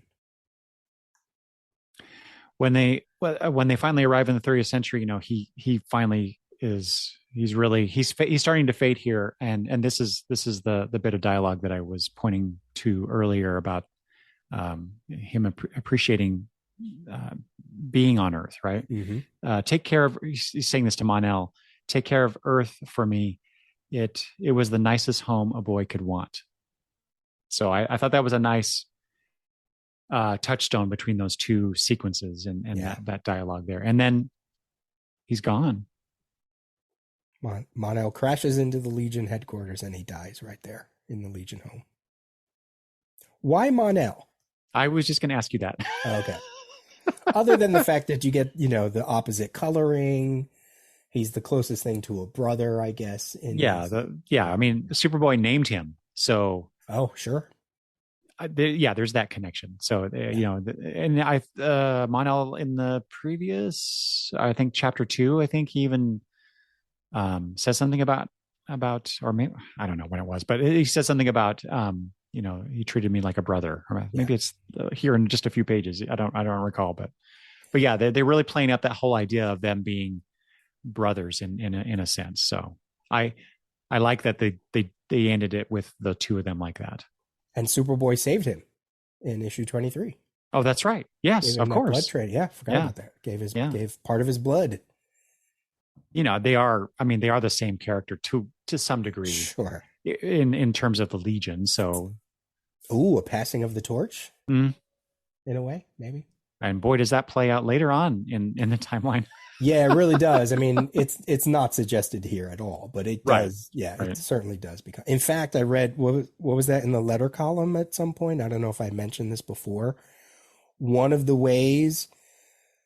things that they were going to do with Man of Steel issue 6 was have Mon-El show up in Superman's time. Oh, that's right. Number 6. Yeah. And that won't be, we'll have Valor. We'll also have, after that, I think after 0 Hour, there's a Mon-El that meets the clone Superboy. Yes. In a couple issues during that Carl Kiesel, Tom Grummett series. Yeah, which was pretty great. And then I turned the page to page 25 and it said epilogue. And I said, okay, wait, I got way too many questions for this to be the epilogue already. But apparently that is what the case, screw your questions. We're rolling on. Here it is, DC. This is the end of time travel as we know it. To think I didn't find a way to our past after all. The beginning of a possible another mental breakdown, or still leaving us with some questions. This is that part that I talk about, like it's like that phantom thing, right? Like in page 1 where he's like, no, you're the real Superboy. Okay, he is, but he isn't. But he is. And they have this history, but they don't, but they do. Yeah. Levitt said in a letter column, the specifics of his interrelationships with the others and his role as role model were not capable of being substituted for without a subtle but vital change in the series. However, it's still a change in the series because, as much as you think this story works, obviously history admits that it doesn't. And I don't know what the other possible solutions could have been, but we still are, I feel like the way the DC universe felt post-crisis to some people where they were like, I don't know what matters anymore. There's going to be a feeling now. Yeah, those stories happen, but it's all based on a lie. Even if you know what I mean? Like, I guess what I have to think about is, even though the Time Trapper manipulated all this, the adventures happened without the Time Trapper's touch. Mm-hmm. He allowed, that's part of that. He allowed them to go back, do whatever you want. It's my world. It's my Superboy. Go ahead, do whatever you want. So all those stories technically did happen. Mm-hmm. It's not like the time trapper was there, but still, it's like that nagging thing in your brain that still goes. It's still fake. Yeah. So as much as Levitz wants to say nothing has changed, we are now post Superboy versus pre Superboy, I guess you could say, or Yeah. whatever. Post pre Pocket Universe versus post Pocket Universe. Well, yeah, it goes back to that distinction in our reference materials that I mentioned earlier, right? Because he was Superboy until issue 23 or whatever it was, right? And that's only because he mentions it specifically in this issue. Yeah. It could have been an earlier issue, depending on what dialogue you threw out, right? So yeah, we just part of it's our fault. We have to try to catalog and have things make sense. And as I've said earlier, I struggle with that too, with Time Trapper's plan and his motivations and all that stuff. What occurs to me is that Paul Levitz was trying perhaps too much to have his cake and eat it too. Yeah. In terms of these ideas, maybe they should have. I don't know. Maybe they should have done it differently and cut the ties a little more cleanly, or definitely differently. Or maybe just say, you know what, we can't have it be Superboy. We just can't. You know what I mean? Like, just sorry, readers, we took your entire pre-crisis DC universe away from you. What's one more character? Right. They really should have just did something like that. That's what they ended up doing eventually. Eventually, yeah. And it's so interesting. I mean, we're talking about it now with all this other comics reading that, we've had decades more. But at the time, I really wish I remember what my reaction would be. But readers, it's really unfortunate that they don't give enough letter column space to this issue. I was kind of pissed about that because I noticed that too. Yeah, I want to know what people thought. Not now. I want to know what they thought then, because it's not pretty. It's not pretty. It's not a pretty ending. So yeah. What do you make of two very not subtle threats on page 25? One from Cosmic Boy and one from Polar Boy. Right. So Cosmic Boy says to let us get back at the Time Trapper. In other words, go confront him, presumably capture him or whatever, make him pay for his crimes, whatever that means for a cosmic being like that. But then Polar Boy, we're going to find out if an immortal can die and return. What? Isn't there something very specific about killing in the Legion Constitution? Hey, man, greatest hero died. So the ends justifies the means, huh? When it's Superboy. So do you think this is, given what happens with Superboy and the shift between pre-crisis, post-crisis, is this a change in tone to going forward in the Legion? Are we going to get more, I don't know how to put it, more adult, more provocative, whatever? Darker, violent? Yeah, darker. Yeah. I mean, people say when Gwen Stacy died, that was the end of the Marvel Universe, the young Marvel Universe as you know it. And in terms of the Legion, there are a lot of people who consider this to be the end of an era, even way before the 5 years later. Right. And when you kill the greatest superhero, the greatest hero of them all, you can live up to his what he provided, and you can live up to his image and stuff like that. But as we find out in issue 50 and in future issues even after that, the Legion they're not happy about this. Yeah. Well, yeah, obviously this is the beginning of an interesting examination of some of these characters and how they process Superboy's death. And so from a storytelling standpoint, that's, just wonderful stuff for me to read. I mean, we're on the next venture, right? Like we always seem to find themes that sort of carry through a chunk of issues. This is going to be a very interesting chunk up to issue 50 Or Levitz is totally going to ignore it until he needs to. And exactly, which is actually what I'm trying to remember. I think that's kind of what happens Okay. with a few exceptions, but I don't. We'll see. We'll see. Yeah. Are we at the final 2 pages then? Yeah. Go ahead. Take us to the last, the double page. Well, yeah, and then we do get now finally at the very end of the issue and of the series, we do get a wonderful 2 page spread of the Legionnaires gathered around not just his casket but his statue next to it, and we get just a little bit of stray dialogue, some of it referring to some history, such as Duo Damsel, I loved him, and oh yeah, here's the bit where I was misremembering. Monel saying he called me his brother, took me into his home, and then Cosmic Boy puts a capper on all of it. Again, Cosmic Boy, he was the greatest hero of them all. I actually think this is kind of while it's a nice capper to the story, it kind of fell flat for me in the way that it's presented. If we didn't have the interludes, maybe we would have had an epilogue that was 4 pages long, or 5 pages instead of 3. I think it works in the sense that, to say the end of the 4-part story, the end of something that's been going on for quite a while. In the background, Legionnaires 3, Cosmic Boy miniseries. That's what I was going to say.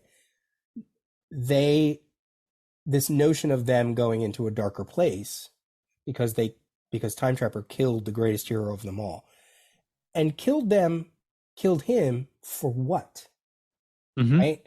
That's where the frustration, I think that's where the frustration that you're having is almost a story point, because they're going, we don't even know. If we knew clearly what he was going to do, and that's why the sacrifice happened, that's different. But it's such a almost a random adventure, almost a random scheme, because nobody ever really knows, because nothing's changed. It's not like the Time Trapper made good on his end, even though Superboy died. So it's almost. That's probably why it's frustrating, because it's a death that almost was pointless, because it's the effing Time Trapper, Yeah. It's God. That's what I wanted to say earlier. So to this, the thing I love is double page spread. All the characters except Quizlet for some reason. I was going to ask you if you noticed that too. Yeah. But you even get Matter Eater Lad and Starboy. I mean, that's awesome, right? Yeah. You get the statues, one of them, which I know we'll talk about. Yes. They are gold now, which I think I was trying to follow the color scheme, because they've been silver at some point. And then I think they were in full color. I can't remember if this is the first time that they're gold. I have to go back in my notes.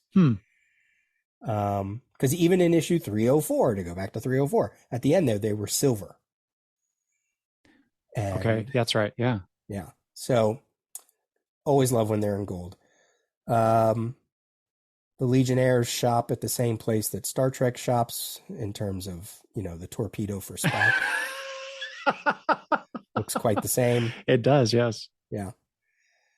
And it's LaRoque trying his best. I'm interested to hear what you have to say about LaRoque in terms of the artwork, because it's okay. And the big elephant in the room, what the F is Supergirl doing there? See, I told you. That's a mistake. It's a mistake. Somebody didn't tell. It almost, because the coloring almost even looks a little different. That's a mistake. She shouldn't be there. You're right. I understand why she's there, but yeah. It's a wink to us. Yeah. Yeah.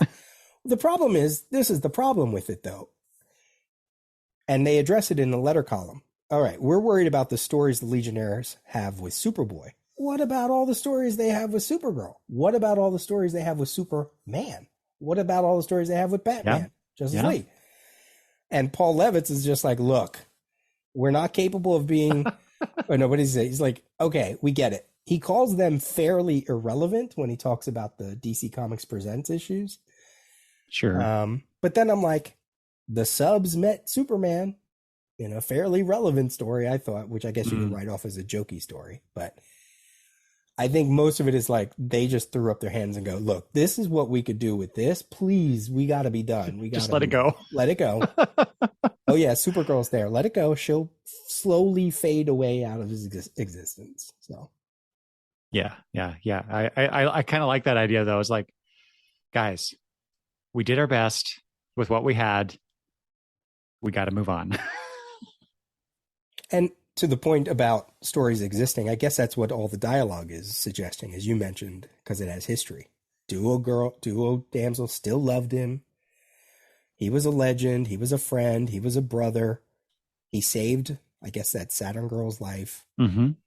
Yeah. So it's just them trying to say he has to survive here in the 30th century. The end. See you, folks. No. Oh, my ass is hurting. So, can we talk a little bit about so you already talked about some of the stuff, but some of the reactions to this. I actually have some more recent reaction, but I want to talk about some of the stuff in the letter columns that I think you haven't brought up yet, but we'll see.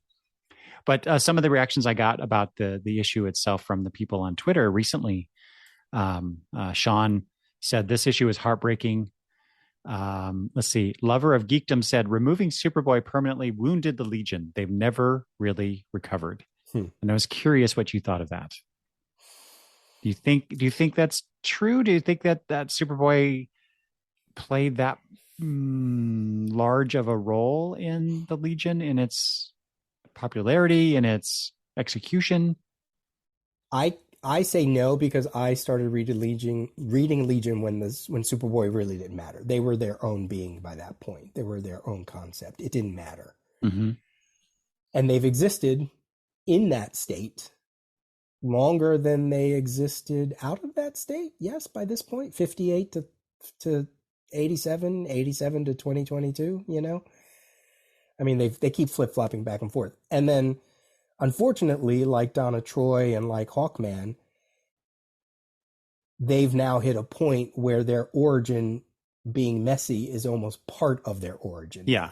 So it's hard to say now, 35 years later, Yeah, it is funny how now, the idea of the Legion's inspiration is messy and not quite known or understood or whatever, really does play out now, right? Yeah. Because even though they ham-handed making John Kent, Superboy, the inspiration, it really they talk, as we discussed in our previous episodes about the most recent Legion series, they really talk about the Age of Heroes as the inspiration, not right. Specifically Superboy. So yeah, that definitely has been baked into its DNA now.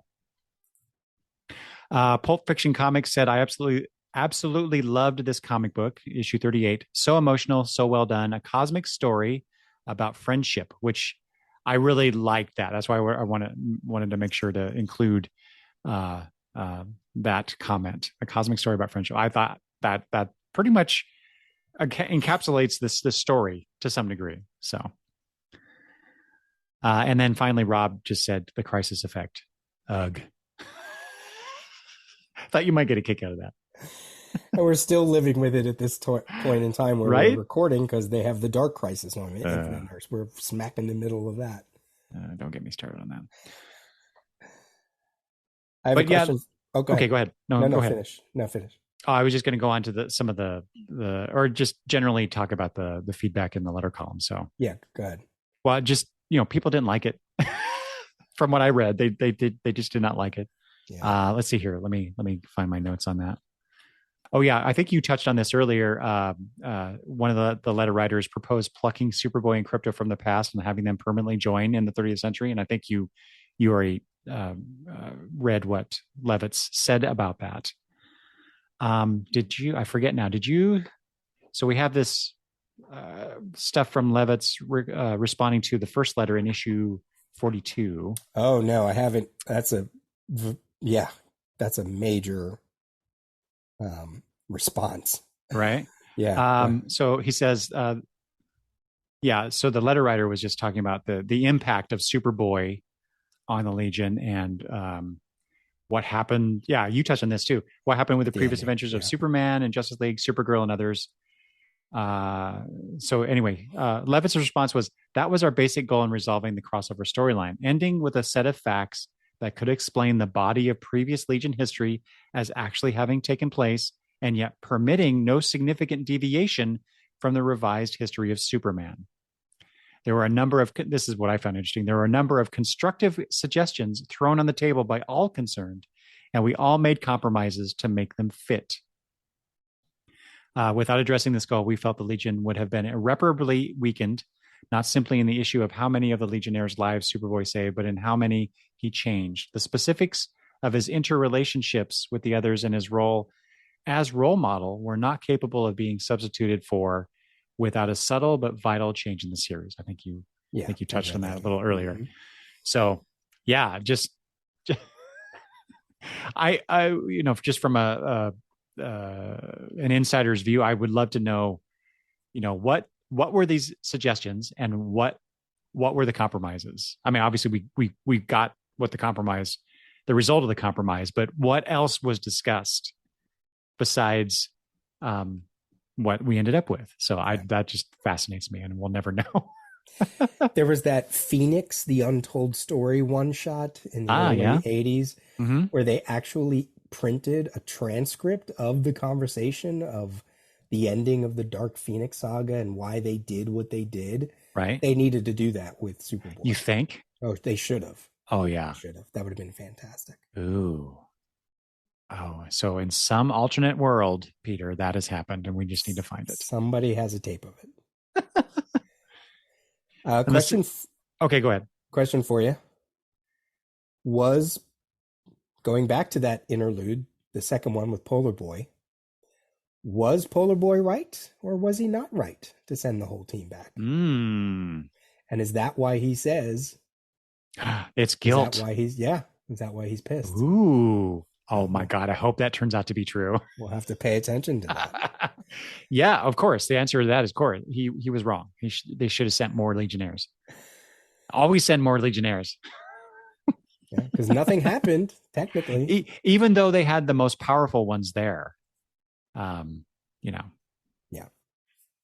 Here, I there's this one letter here in issue 43 that I think pretty well sums up what most of what I read conveys, right? So This is from Muriel from Pennsylvania, Allenwood, Pennsylvania. I don't know. Is that anywhere near you? Nope. Okay. Dear Paul, to hell with continuity in serious comics. Supergirl was my favorite DC character. Now you all kill Superboy. I'm just devastated. Those years of Superboy, Red Kryptonite, Supergirl, Streaky, Crypto, and a Legion nobody took too seriously were the happiest of my life. They were fun. If I want death and disaster, I'll read the newspaper. Phooey.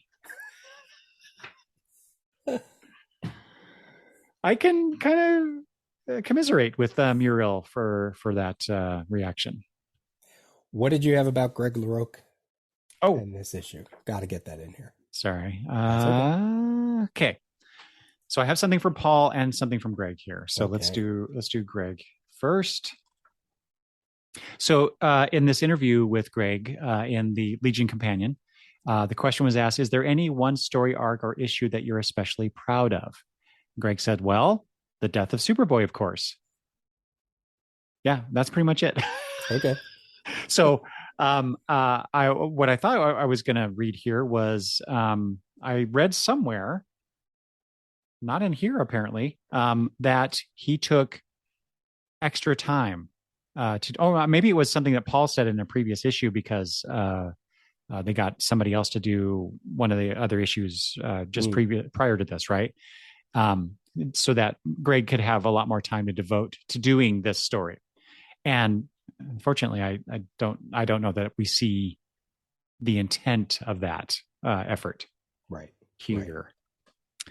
And then, so as far as Paul goes about this story, so they were talking about, the effect on Legion as far as Crisis and the burn changes to Superman. So he said, Paul says in reaction to that, as I remember, we had a couple of weeks or months of debates back and forth about the different ways it could be dealt with to accomplish John Byrne's goals for Superman. So again, more evidence that this was Byrne's doing, not DC editorial, or at least in service. That's true to keeping Superman. Change Legion, but Superman's got to be untouched. You know what I mean? Because that was probably the more important title. Right. That's true. And maybe still leave me with what I needed to work with for Legion. Ultimately, we came up with whatever we came up with, and it didn't quite work. So he admits it. Because they wrote themselves into a corner, basically. Every decision, Donna Troy, Hawkman, Legion of Superheroes, would have been better if they just would have started over or just tried not to put the Band-Aid on. I should have amputated.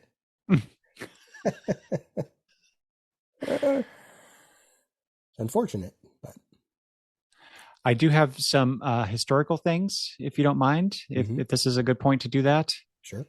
Try to do this real quick because I know this is really long.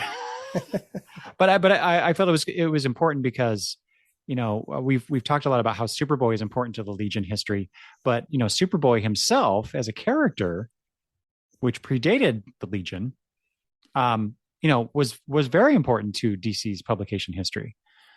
So what I found out, some of this I already knew, some of it I didn't know the particular details. But so Jerry Siegel submitted the idea of Superboy, described as Superman's adventures as a boy in 1938. Superman was debuted in 1938, so as early as that, right? But whoever was running DC at the time rejected the idea until 1946. Where he appeared in More Fun Comics number 101 without Jerry Siegel's involvement or knowledge, of course. Joe Shuster did provide some art for that first appearance, though. Apparently, Shuster told Siegel about this as he was working on the art. So that I'm sure that was an interesting conversation. And then later in 46, Superboy debuted in Adventure Comics number 103. In 1949, Superboy number 1 came out, and he was, and this is why I say how important Superboy was. He was the 6th DC character at that time. So 1938 to 1949, 11 years of publication history of DC Comics. The 6th DC character to have his own title. So that's how popular the character was. Yeah. And then of course Superboy 197, they added the starring the Legion of Superheroes to the cover. And then in 222, it became and the Legion of Superheroes. So then even though he was such an important publication, publication-wise, he was such an important character. Of course, the bloom fell off the rose over time, and the Legion became more popular and took over the title. So there we go.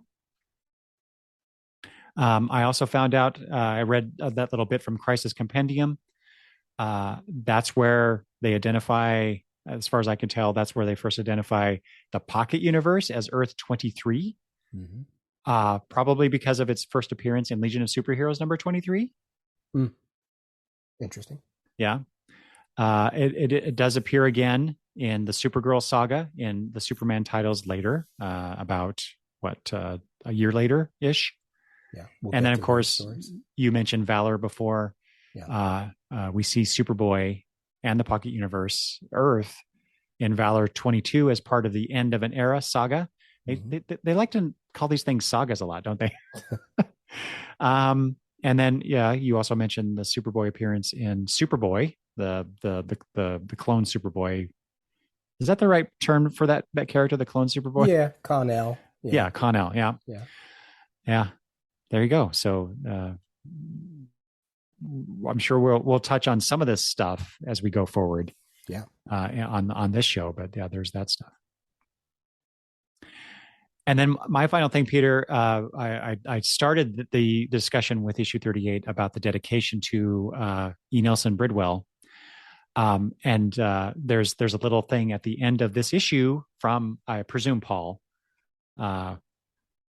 giving a little bit of information about this writer, born 31, died in 87. I just wanted to look up what his actual involvement with Legion was, considering that it was dedicated to him.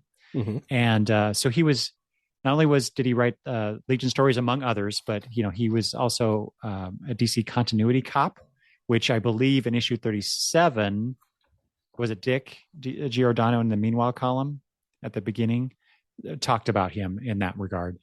But as far as Legion goes, Bridwell wrote Action Comics 379, 383, 385 through 387, 390, 391, of which the issue 385, Starboy is confronted by the brother of the man he killed in self-defense. We talked about that history in the Starboy Spotlight.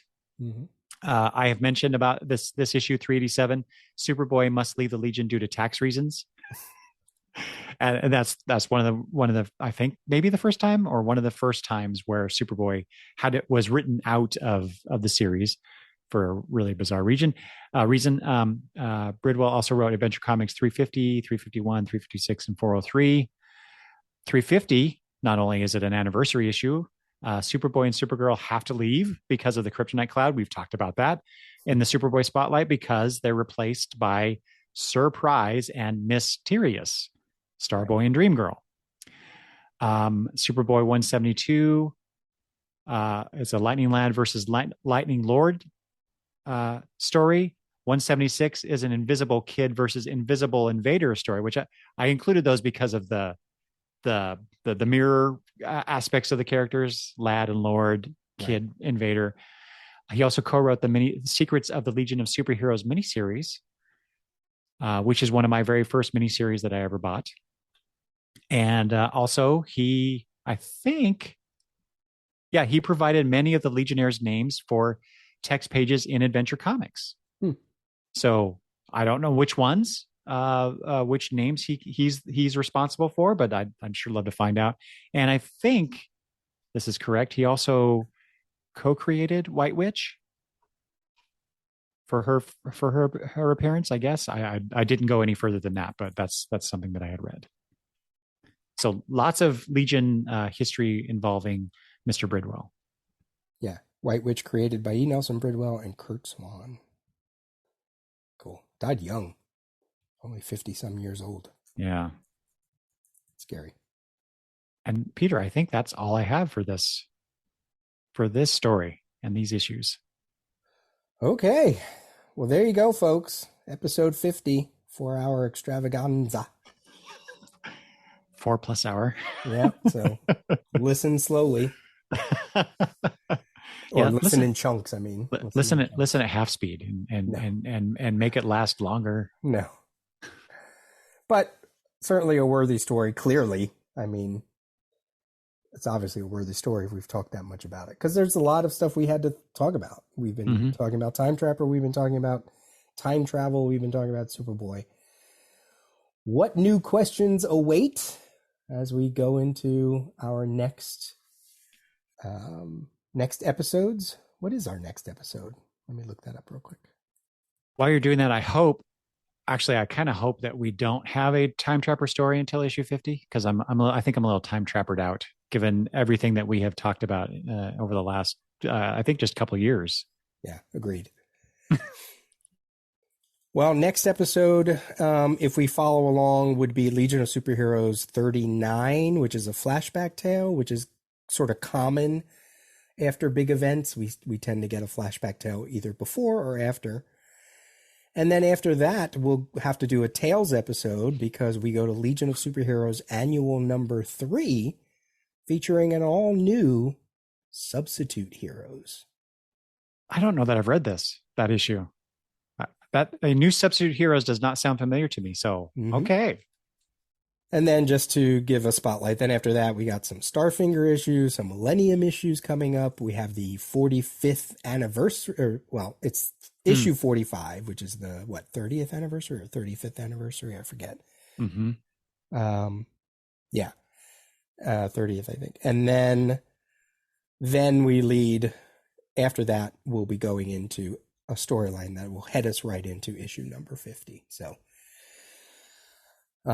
We are trucking along, because then after 50, the next big thing is just the ending of the damn book to begin with. I was going to say, it's only 13 issues. Yeah. So, wow. What a journey it's been. Eric, thank you for riding along with me and making this show be what it is. It's been fun. Yeah. It has been an immense pleasure talking Legion with you over these 5 years. So I thank you for that, because this is when I started doing my own podcast, focusing on the Legion was always something in the back of my mind. I wanted to do that. And so then when you proposed this idea, I was like, well, hell yeah, let's do it. And I guess, it is an anniversary episode. Don't forget about Eric's contest, by the way. Eric and I have talked about, if we do more Tales episodes, we have an idea of what to do as a way to dip into Legion history if we ever need, a break from the normal title.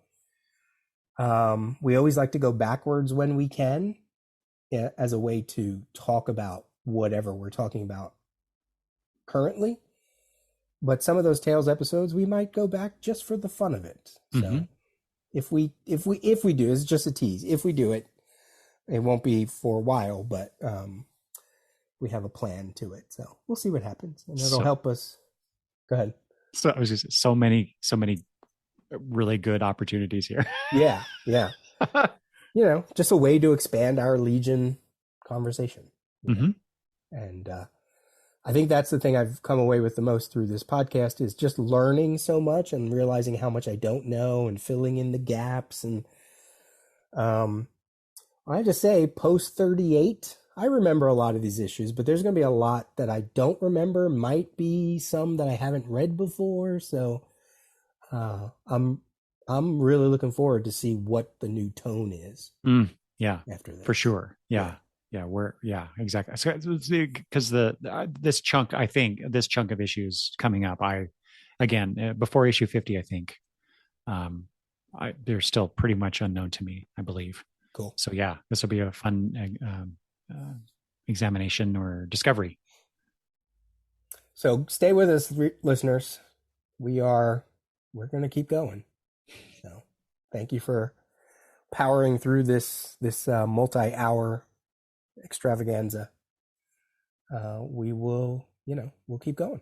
All right. We'll see you in 5 years when we're done with the volume 3 run. Yeah. All right. Let's roll this out. Alrighty. Here we go. Long live the Legion Project Podcast.